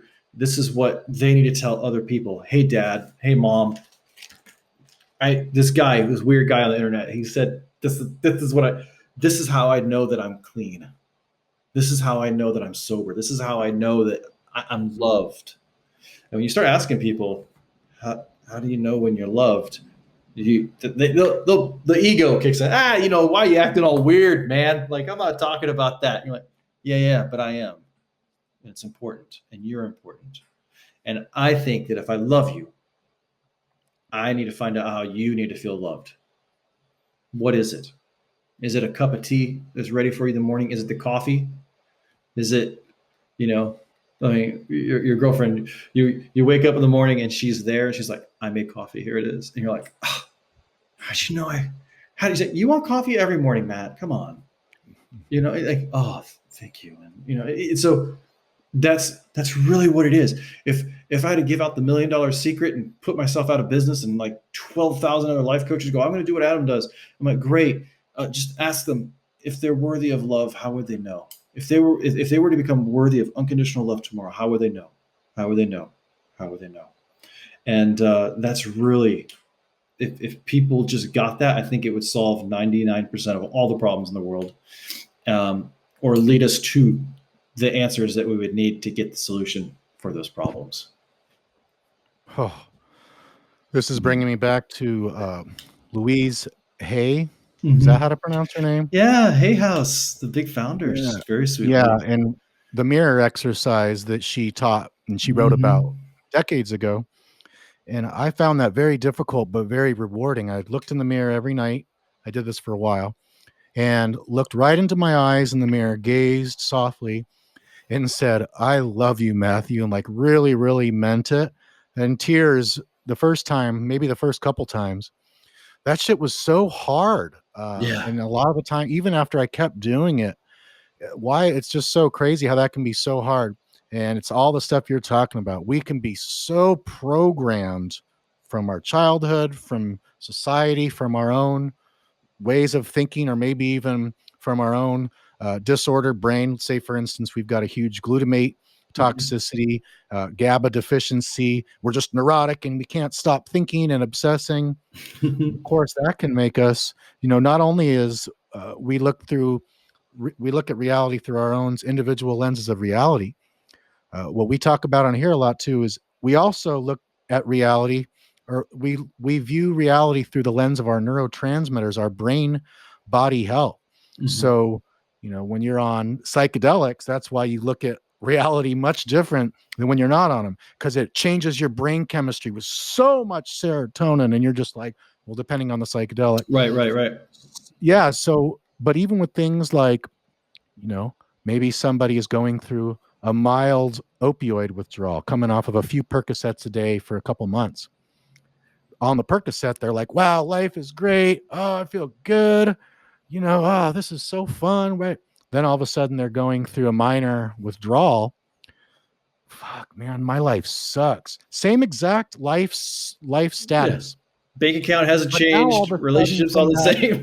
Everything's the same. Brain state, hardly any dopamine, if any, no endorphins. They're just going through the withdrawal syndrome. Same exact life as they had the day before, different neurotransmitters going on in the brain. That's why I teach people a lot. When your brain is in a fucked up state like that, don't think about your life. Don't think about the whole big picture thing. Just focus on little things you can do in the moment. Focus on the day. Don't do big picture thinking about your life from a malfunctioning brain, because it's pretty much always going to give you a bad narrative. If you're like, have no dopamine, you're going to be depressed looking at life. If you have way too much dopamine, you're going to be too optimistic about life and think it's going to be too easy. Yeah. And, like I always think about, perceptions and how we process information. People are like, you look at the big picture. I'm like, yeah, but like, what's the biggest, picture you ever seen? Like I had this moment where I went to go see this massive, I don't know if you've ever seen it. It's like Monet's Water Lilies with the bridge, and it's like a huge painting. It's huge. Like it's just massive. You stand in front of it, it's like, that's a big painting. But if you stand a mile away, that picture gets really small too. And so sometimes it's not just the size of the painting, it's also the distance from it. And this is just my personal opinion. People are going to come after me on social media for this. I think addiction, specifically addiction, I think it's the size of a postage stamp. It's just the postage stamp. It's just right here by our eyeball. And all we're doing is saying, take a step back. Take a step back. Look, there's other stuff. There's a bigger world outside than just this postage stamp of addiction. You're like, yeah, but it's been around in my life. It's like, well, yeah, of course you're going to wire everything in your life with addiction because you're looking through this postage stamp, size picture. And, all of a sudden that gets attached, conditioned stimulus response, Pavlovian conditioning of addiction in connection to family, work, health, God, oh my God, all these beliefs. And I'm just sitting there going, we can change all those beliefs by just taking the post, shrinking the picture down, putting it the size of a postage stamp, looking at it really in detail one last time, and then just going, oh, wow. And then we can just make it the size of a grain of sand and leave it on the beach to get washed out. Now, that is sometimes like, well, that's not possible. I can't do that. And I'm like, well, that's okay. I just haven't tried that yet. But if you could just squeeze it all in, what would your life be like if you did that? And all of a sudden, that creativity comes out. The like, oh, I'd be doing this and I'd be doing that. And you're like, yeah, great. Let's write this down, And it's like, okay. And so that was the craziest thing. Whenever I worked with people at a rehab clinic in San Diego, they're like, my life sucks, this and that. And they're coming off of meth and like, or opiates. Like, yeah. And then all of a sudden it was like, well, what about this? What about that? Or they're getting NAD plus and they're just like, oh my God. It's like, yeah, okay. So what happened? And that's just, it's a state change, and our states are always changing. But if this is something interesting, I put on the quarantine 15 math. You put on the what? Quarantine 15, like I put on 15 pounds because I was in quarantine.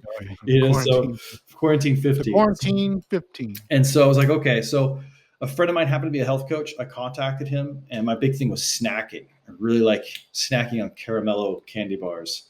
And so he's like, okay, do this. Go get a bag of kale, leave it in your refrigerator. Always have a fresh bag of kale and fresh kimchi. I said, okay. He's like, when you feel the urge to eat your candy bars, you can still buy them. I don't care. But when you feel the urge to eat them, I want you to eat one handful of kale and one spoonful or one mouthful of kimchi. Wait 10 minutes, and then you can eat your candy bar. The thing that happened was 10 minutes later, I didn't want the candy bar. He's like, yeah, you have a gut flora is not being developed properly. You're not getting nutrient dense foods. And so you're wanting to substitute that with empty calories. And I was like, oh, he's like, and you have gut flora that craves more sugar. So what I'm doing is I'm blocking that right now. And I was like, oh, and so by being able to block out what addiction is or the needs that the addiction fulfills, we outgrow the addiction. We go past that, and then we go, wow, this addiction really is pretty small. Like, okay, it's this chapter of the book. Cool. I'll send a postcard. And so that's been my experience with people. It's just getting them to get the postage stamp size picture down. Yeah. So when you said that, this is blowing my mind. And not only is it blowing my mind, but it's kind of confirming to me, it's validating just how powerful our brains and minds are. Because you're talking about how you visualize things, how you think, and how you make pictures, basically pictures and moving pictures in your head, viewing addiction, taking a step back from things, doing specific things in your mind of how you can view this, how you can physically kind of look at it. It's this small, it's not so big, it just shows me that right there. That's why alcohol, that's why drugs are not more powerful. This brain that we have is more powerful than all the drugs on the planet put together times infinity. These brains, and I don't know where our souls are attached to, but our souls are pretty dang cool too. That's one of the things that has helped to make me not give such of a crap about all the stuff going on. More non-attachment, more equanimity about life, and when people give me feedback, whether it's good or bad, just equanimity, just being, unaffected. Like, oh, that's nice, but not like going, oh, they said something nice, so now I feel good about myself when before I didn't feel too good. Or someone says a really mean feedback thing, or just talking shit. Oh, then like feel shameful. Am I a bad person? Equanimity, to be unaffected by those things. God, I forgot where I was going with that. No. I just want to say, I actually do know where the soul is. And this is, again, tell us. My soul is right here in my heart. and it's connected there. And the other end of the soul is connected to your heart. We're all connected. We're all part of it. Ooh. And the thing is that when we feel the pain of other people, we need to be aware of it. We need to resolve that. So being able to understand, like a drug addict who doesn't feel like you have a choice, imagine what that person feels like and what is it they need. But then also, if I only had one choice in life, which is just to use drugs, and that was it, what's the higher purpose of that? What's the higher meaning? What is it that I need? And then I need to address that in me. And then all of a sudden I become, lack of a better term, almost impervious to that feeling. I'm like, no, it's okay. Cool. I don't know. I know what I need, but what do you need? What's the purpose of this? Let's get the map. Okay. Now we got the map. The map's not the territory. What's the real territory? Let's start changing the map. And they go, oh, shit. Maybe this is too much for me. I wanted to be in denial still. Okay. Let's not talk about the drugs. Let's just talk about denial. Let's go through the denial. I'm like, okay, boom. And then so I feel like having that understanding is that we get to really just have some really crazy fun stuff. And then the exciting thing for me is I get to kind of just be a chill guy and just wait for somebody to wake up. And then they wake. Then all of a sudden the seed pops and they go, And right now I think that's what we're doing. We're in the seed stage again. The pandemic is coming to a close. I don't think we're going to have a ticker tape parade like, yay, Corona's over. We're not going to have that. But my girl, ding dong, Corona's gone, yeah. Corona's gone, Corona's Can't we gone. have that? Ding dong, COVID-19 is gone. You reeled me back in though. Thank you for reeling me back in again. I'm like, this is longer than a lot of the sessions that we've been doing. Yeah. So where I was going with that was, before I used to just think so much physically. Here's my physical body, my physical brain, my physical environment. I just looked at physical stuff everywhere. Mm-hmm. And having that kind of operational blueprint every day for how I viewed things around me, that was leading to lots of, negative emotions and negative experiences and, lots of bad stuff. Now, I still view things as physical, but that's not my primary view of it now. Mm-hmm. Now, on a daily basis, not every second during the whole time, but I keep checking in. I check in. So I'm here on Earth in this body. But throughout the day, I'm imagining that this planet is in the middle of outer space, going how many tens of thousands or hundreds of thousands of miles, rotating on the axis, going up, going around. And so then I think that then there's the soul. And so there's another realm. I have no idea what it looks like, what it feels like, what it sounds like. I don't think that the senses that I'm equipped with in this body could even, sense that stuff. Who knows? But I am a firm believer that once Matthew Finch, this body and this person dies, that's not the end of it. I think this is just one of my soul's adventures in something that I really truly don't understand and don't even pretend to know a lot about. But even if that shit is totally false, my belief is strong enough that it's true. Yeah. And since that's what I believe, having that belief that, okay, like it's really not that serious. I look at this as like this big grand play, right? Like this Shakespeare thing, this big drama, or it can be a comedy, it could be a suffering thing. But it's when looking at it in that way of not taking it as seriously, being way more in touch with the spiritual element or the non-physical element, the energetic. Yeah. There's a soul, there's probably other planets with life forms. There's so many things going on. So since those are my beliefs, I'm in a way better mood. I have way more love. I'm way more relaxed and chill. That's why that's why I kind of laugh at people. They're like, sobriety is so serious. I'm like, why is this sobriety have to be so serious? Like, it shouldn't be, gosh. And I'm like, and then you're like going, why is everyone so serious in here? And they're like, we're trying to be sober, and then you go and you see all the people at the bar having fun. You're like, well, I'm going to go there. Those people seem like they're having more fun. And you're like, oh shit, well, that's not really helping this person out, is it? It's like, is there, so I always ask this question, like, how do you know you're there? Like, what do you want it to be like when you're there? It's like, and then people go, I don't believe in reincarnation, or I don't believe in God. It's like, it doesn't matter. You're on the train. You're here on this planet. You don't have a fucking choice. It's ding, ding, alarm clock. Wake the fuck up. Sorry. Life's happening. what? It's like, yeah, what are you going to do? What are you going to do? I was just going to sit here and try to figure it out. It's a way better. It's a way better idea, you know. But we live in a world now where things are moving so fast and things are happening. So, I mean, I think that people just do not want to really have critical thinking as much. And when you're in a problem and critical thinking gets you out of that, or some good insights, it's very difficult. And you need somebody to go, hey, buddy, like, little brother, we're going to go do it. You know, hey, big brother, this is what we're going to do. And that really just brings it in. And I wanted to say this too. This is something I've been really just what I've been finding a pattern in addiction people. And this is very NLP lingo, but I've seen that 3 different characteristics really happen for people who are addicted. One is they are away from pain motivated. So they're always trying to get away from pain, and try to. They're not really going towards things that make them feel better. They're just trying to. They think they are. Mm-hmm. They're like, yeah, I just want to go and get a drink or do a line or do some heroin or that's the secondary thing. The primary importance is moving away from pain. Yeah, exactly. They're like, I got to get away from the pain. Okay. And then the other thing is that they're in time oriented. And what I mean by that is we see a lot of people like, I want to be more present. Is it like, that's great in the meditation hippie woo woo world of life coaching, right? But when I say this, like in time, is it they're making decisions based on the moment to moment to moment to moment that they're in. They're not seeing it as a big, long process.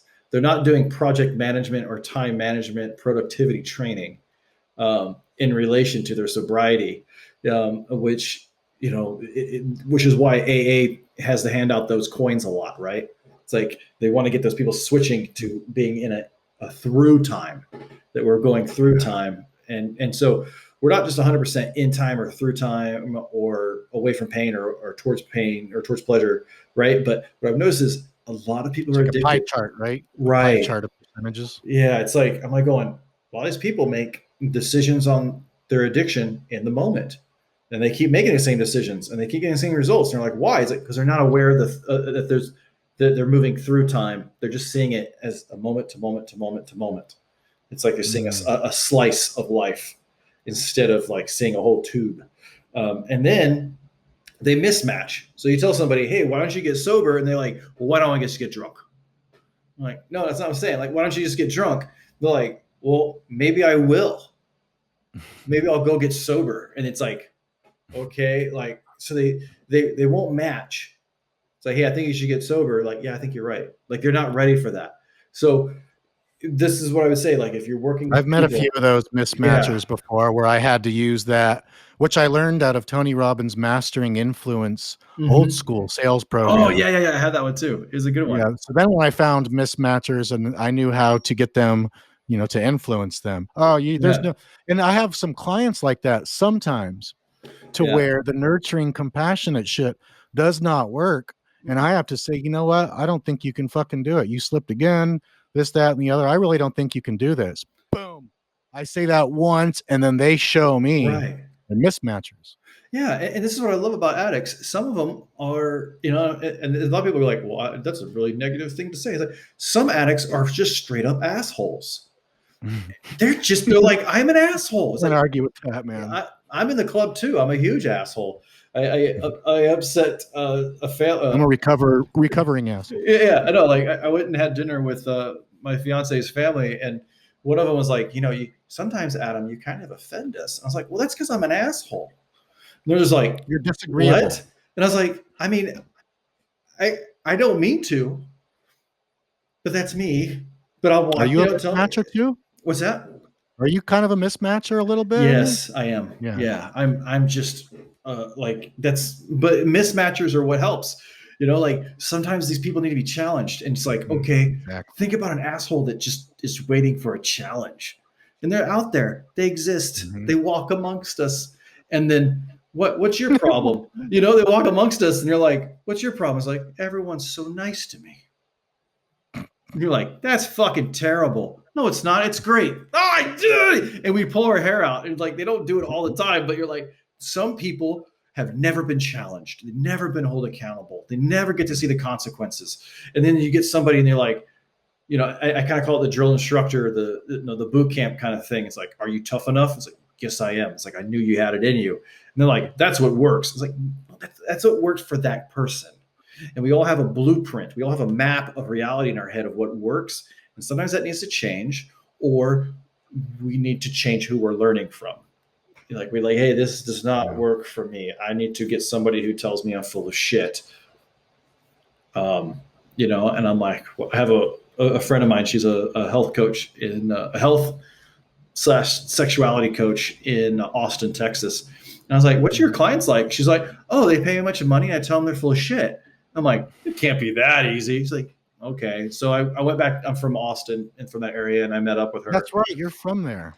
Yeah. So I'm from Bernie, which is south of Austin, north of San Antonio. And so I would go to Austin a lot, and I would see them. And she had a thing, and I was like, hey, like, what do you think about her, you're a client of hers. She's like, dude, I have a business. I have 100 employees. My wife loves me. I had the best family. I came from a really good, strong Catholic family. Everyone's so sweet and so loving. I'm like, yeah. So why the coaching? He's like, no one tells me to shut the fuck up. And I was like, so you literally hired somebody to start telling you no, so you become a better human being. Yep. Because I got everything I wanted. I needed to have that. And it was so bizarre to me.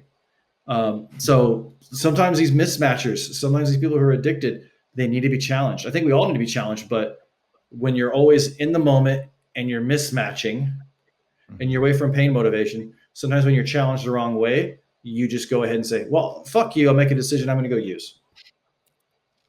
And it's so easy. And I think that as human beings, as observers of human behavior, we're like, hey, you're challenging someone, they're going to mismatch you, and they're always going to choose something that is away from pain for them. So what is it you need to take them towards? What is it, you need to reorient them towards? What makes them feel good? And so we're not 100% this all the time, but I always wondered that. And I wanted to share that. And it's like, not just to say like, I'm the big doodah and I've cracked the code of addiction, but is that someone can you prove it wrong? Because I would love to someone to go, I can prove it wrong and this works better. Shout it from the mountaintops, because like we're in, I don't know what your opinion is, but I think we're in a really big crisis moment. And that people are going to come out of the pandemic, the cocoon's opening, and it's either going to be a beautiful butterfly or something not the total opposite of that. It's to be like, I didn't grow in the past year. All I did was drink and watch porn. And you're like, ugh. Well, I hope your job skills are up to par. I hope you can function in the office. You got to wear pants here. And I think that's the biggest problem right now. I think that those two things, we're going to see some shining stars and we're going to see a lot of duds, and we're going to have to pick up the duds and get them back into being happy and productive and sharing and cooperating people. And I say that as a bigger picture, 40,000 feet looking down. And, once we go from up there, we got to visit the ground level and see, like, how do we look when we're up here viewing those people? And are we doing enough? So one of the things that you brought up there regarding the time and the timing, how people with addictions, they're in that like through or that now time, right? To where everything is about moving away from pain in that moment, in that day.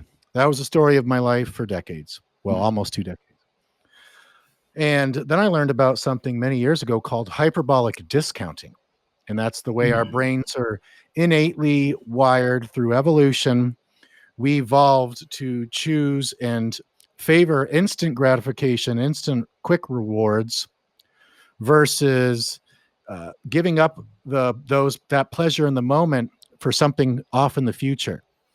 And so when I learned about hyperbolic discounting, our brains are wired, say, for instance, in hunters and gatherers, they go and they get this pig. They see this pig, they spear it, boom. Well, guess what? What are they going to do with it? They're going to go cook that pig and eat it and feed the tribe. They didn't have the option back then to decide to put that pig in a pig 401k. And okay, we're going to save this pig in a 401k. In 20 years, we're going to have 50 pigs or 100 pigs. They didn't have that option. It was about survival in the day. That's it. Right. So our brains are wired to eat the food, eat the high fat, high salt survival stuff, procreate now, survive, stay away from danger, and procreate in the moment. There wasn't this, you're saying like, people live to 100 years old and they're, Right. he's playing drums in Las Vegas and stuff like that. And back then, life expectancy was nowhere near that. So now that lives can go on for so long, it's crazy to see, due to our evolution, how our brains are still wired for the, survival, to live in survival on a day-to-day basis, basically get those rewards now. But the people that have been able to either naturally have some, more future thinking and planning and discipline, or people that have just wired that through repetition over time and practice. People like Russell Brunson and Joe Rogan and some of the most successful people that you see, what's one of the main skills they're able to do that so many aren't? They're able to, number one, have a long range vision and a long range plan and stay focused on that. But number two, like, continue to do what's necessary each day and make decisions each day for the fruition of that long-term goal or project, versus giving in to all the things that would derail those long-term goals in the moment in the day. So we're wired against it. We're wired for this instant gratification. And when people are in addictions, that's just exacerbated. We're even more wired because we have, habituated substances to our brain chemistry. It's monopolized our brain. So boy, now we're going to just be even more moving away from pain and more wired to get that. And then it becomes, a lot of people have the awareness to go, this sucks. I know I'm in this and I'm stuck. But when you're in it and when life's happening and you don't have anybody helping you, it can be almost impossible with a severe addiction and sometimes even a moderate addiction. So that's why I love the buddy system. Tell one person that you love that supports you, get them to be your confidant and help and support you. You don't have anyone like that, you don't want to tell anyone, get treatment, whether it's, professional treatment or some kind of fringe recovery coach or a hypnotherapist or a hypnosis NLP coach. Do something, and better yet, find somebody that has had the issue that you've had, in this case, addiction. See what they did if they had an awesome detox and recovery, and see if you can model that.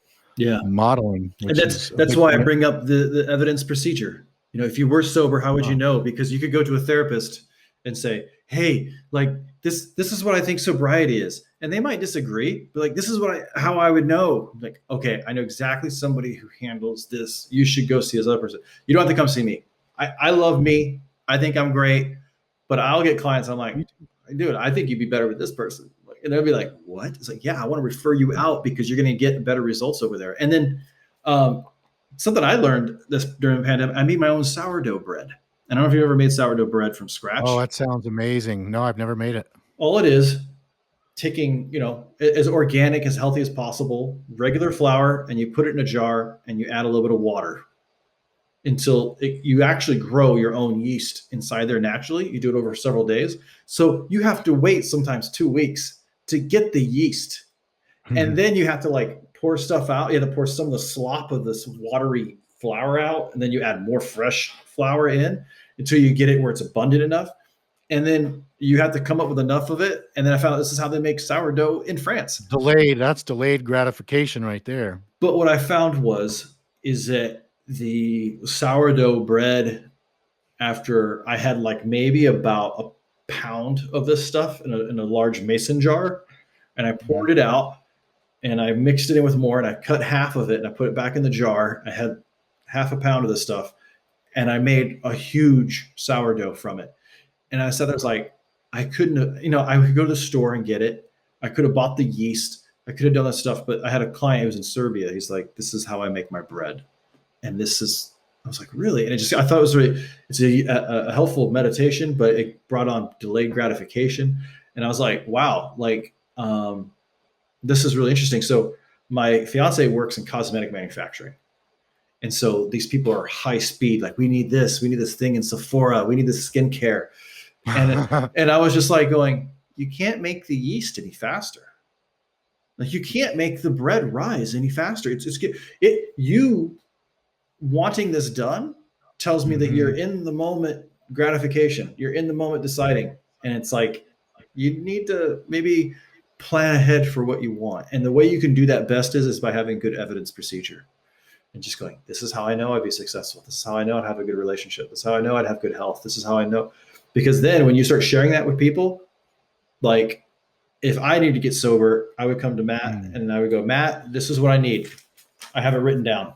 This is how I'm going to function in sobriety. What do you think? I'm like, oh, it says like you need like a friend to take you down the street to get a hamburger from Hodad's once a week and tell you that God, I'm starving. That sounds so yeah. good. Sorry, because I know you're in Ocean Beach area. At least I'm close. I could go get it if I want. Yeah. And I'm like going, but I mean, just to kind of think about it, I have a good friend of mine who's in Florida. He's going through opiate withdrawal and he's going through a treatment facility.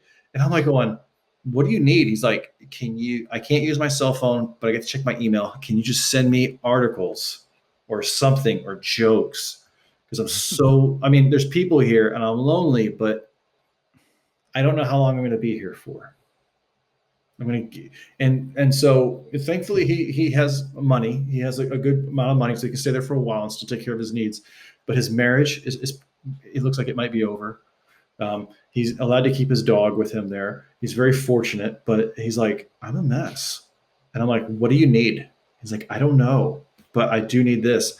And I wish I could be there just to go like, can I pick him up and take him out can I bring him a hamburger from Hodad's and let him know that I care? Hamburgers and some laughs with his or like, can I let him know that he's still part of my tribe, part of my family, and that he can, that he's going to have a friend outside of here too. Like we're waiting for him to come out of his cocoon. And so that's where I feel like you're saying that you're getting more calls. I'm getting more calls.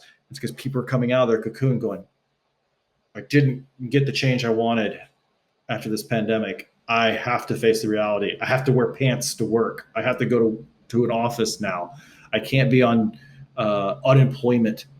And so we're there now. And it's like, all right, it's time to ding, ding, wake up and be good friends. But having that evidence procedure, say, how do you know you're clean? It's like, dude, I need someone to take me out to get a hamburger. I need somebody to show me that I'm worth fighting for. I'm worth making time for. It's like, I make time for you. Can you make time for yourself? Can you make time for sobriety? I'm making time for you. Can you make time for you? You're worth a shit. God damn it, I love you. And just like, until you have tears in your eyes. And so I'm thinking about my friend in Florida right now. Because he was there for me during my divorce. And it's like, I can't be there for him right now. And it eats me up. And I'm like, shit. Well, not physically. Yeah. I'm just like, and it's like, I can email him, or sometimes I get a phone call and I'm just like, shit, like, like, hey, you're worth a shit, and we haven't talked in years because of, just life happens. But now he's over there and I'm like going, how do I get there? Like, like now that pandemic's winding down, I'm like, can I make a trip out there? Can I get a hotel? Yeah. Can I just show up? It's like, I'm here. I just want to let you know I love you. And you're like, what? You flew? Dude, I'm telling you, I'm willing to go great distances and go across the country just to meet you. There's other people in this town that I could go meet with that I know of. And so I think about that. It's like, how can I get this person to know that they're worthy of unconditional love again and again, even my friends and family. So, but that's something I just really like, man, please get that in your life. Because I think that when they have unconditional love and they know that they're worthy of it, they'll start doing actions and behaviors to be deserving of it and give it to themselves and to give it to others. And then it's just a compound interest of love. And it's not like like the puppy dog that licks you on the face, like, ooh, it's so cute. It's like, no, man, it's love. It's just like, dude, here, and it opens it up and radiates it out and beams it. Yeah. For infinity. And so it's hard to get that into people's heads, but when they get into a session or they get forced in a situation where it's like, I have to look at that. Hey, like it's really easy to look away from that candle, right? It's like it's too much. I can't look at this candle of self-love for 5 minutes. It's like, well, that's one of the reasons. It's probably the biggest reason that the Christian faith-based recovery programs seem to have very high success rates in comparison to everything else because of the teachings of Jesus Christ. That total unconditional love. You are worthy. You know, there's nothing that you need to go out and achieve in life or do to be worthy of love. You know, I created you and here you are. And that right there. So from learning those teachings, and whether they go to a treatment or they go to celebrate recovery or something, it just gives people a really good high self-love, self-esteem. And it's obvious that it works. Right. And it's also obvious that that's one of the main tenets of your program is being that source of love for your clients Yeah. if they don't have it for themselves or don't have it in the quantity necessary to get through this stuff. So, and you're very caring. You got a huge freaking heart. It's so Yeah. apparent. So where can people find you? I know where to find you, and we're going to put it in the show notes page, Yeah. but where can people find you? What are things that you got going on? What are you Okay. most excited about? Who do you Uh, typically work with? And whatever else you want to say. Yeah. So I would say this one is I'm a very unique spiritual, my religion, I'm more of a Christian Buddhist of that vein, and I'm very hippie woo woo, but I don't push my religion out there. But I always find it funny when people go, "What's your religion?" It's like, kind of a Christian. And they're like, "Oh, are you going to try to make me a Christian?" It's like, no, I just want to be the example. I want to do my best. I'm valuable. I make mistakes. I have challenges in my life too. So, and I also know that sometimes people lack resources. They don't lack resourcefulness, to quote Tony Robbins. But when I think about Tony Robbins and what he does, and he's like, hey, people, they lack the resourcefulness. And so one thing I do is I will meet with anyone over Zoom in a 2 to 3 hour session specifically for them if they fill out a questionnaire on my website, impactfulchangeshypnosis.com. You fill out the questionnaire and it's 100% free. All I ask is if we get you some results, leave a testimonial, send me something, let me have a picture of you, say, hey, this worked for me. I did this for a few people that had phobias of driving on the highway because of car accidents. And we did a Zoom on their call. And I'm like, cool, we're going to do this in the car and you're going to get on the highway. And they're like, what? It's like, yeah, within 30 minutes they're driving on the highway. I'm like, great. Okay, we'll pull over and let's do the rest of the session. They're like, I don't have any other problems, none of that. It's like, that was it? It's like, yeah. It's like, I'd love a testimonial. So, and then after that, if they want to do more work with me, I mean, I have 2 clients that I see on a month-to-month basis. I've been doing that for over 2 years now. For one specific client, and I got a second client now that's on retainer pretty much with me. And then so that's really great because I get to see this person grow even more. But other than that, I work with people 8 weeks. Very simple, 8 weeks. And each week is really based around a negative emotion and a positive emotion, resolving and coming to peace with anger, sadness, hurt, fear, and guilt.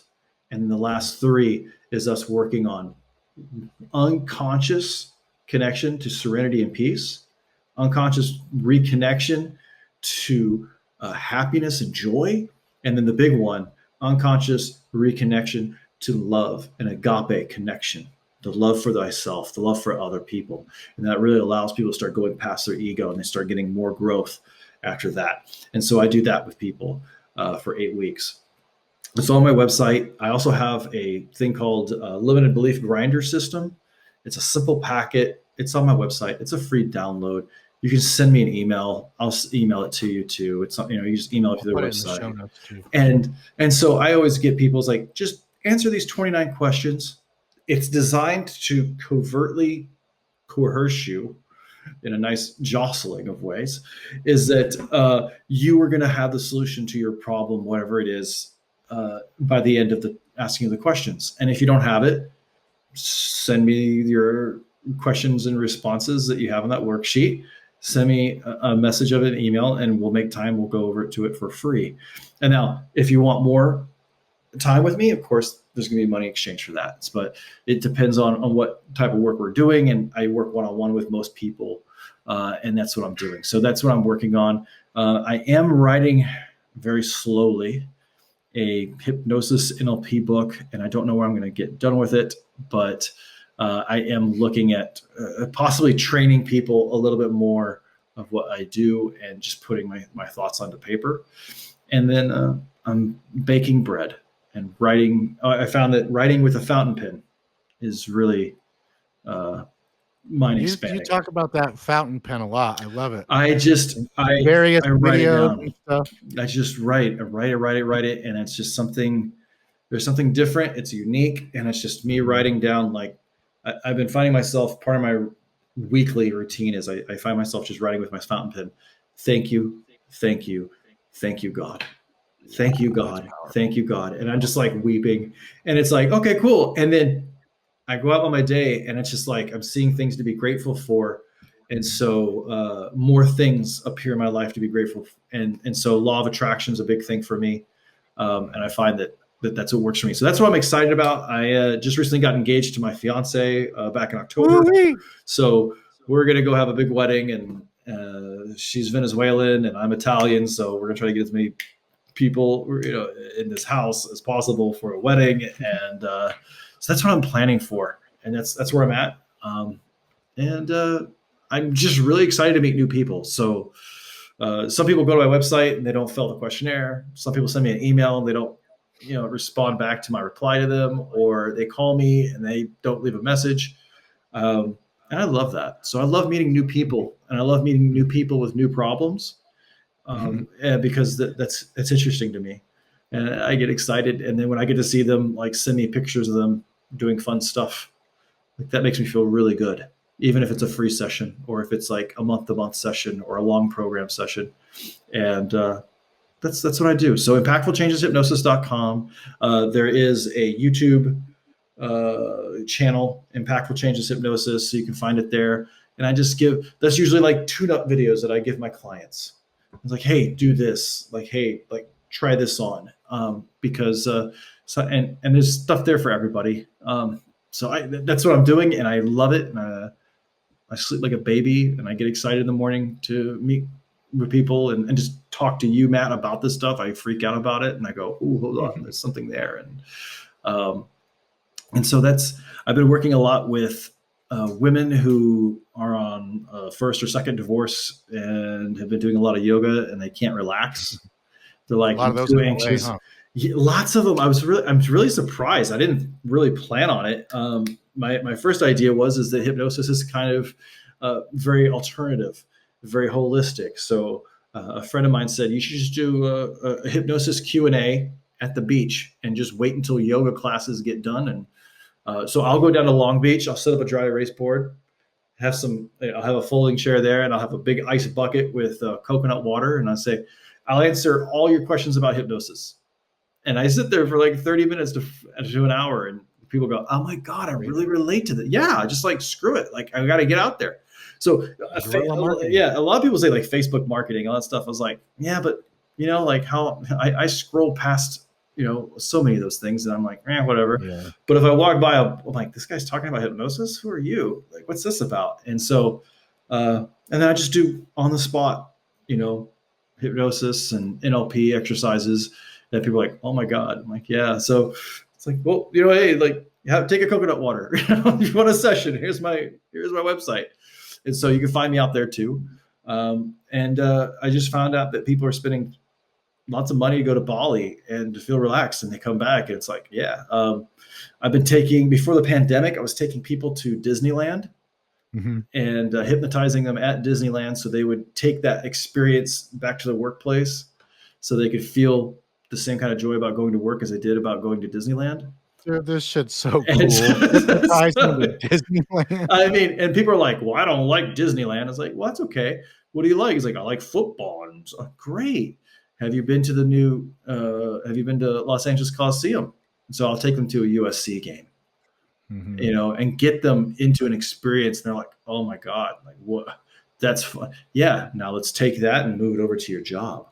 How cool is that? And they're like, well, I don't work. Like, okay. And then that's when I start using my skills and my education and my training and stuff like that of NLP and hypnosis. They're like, I love my job and I don't know why. It's like, really, how would you describe your job now? I was like, dude, it's like fourth down. I'm at the 5-yard line. I'm about to score, and I'm doing it every Friday.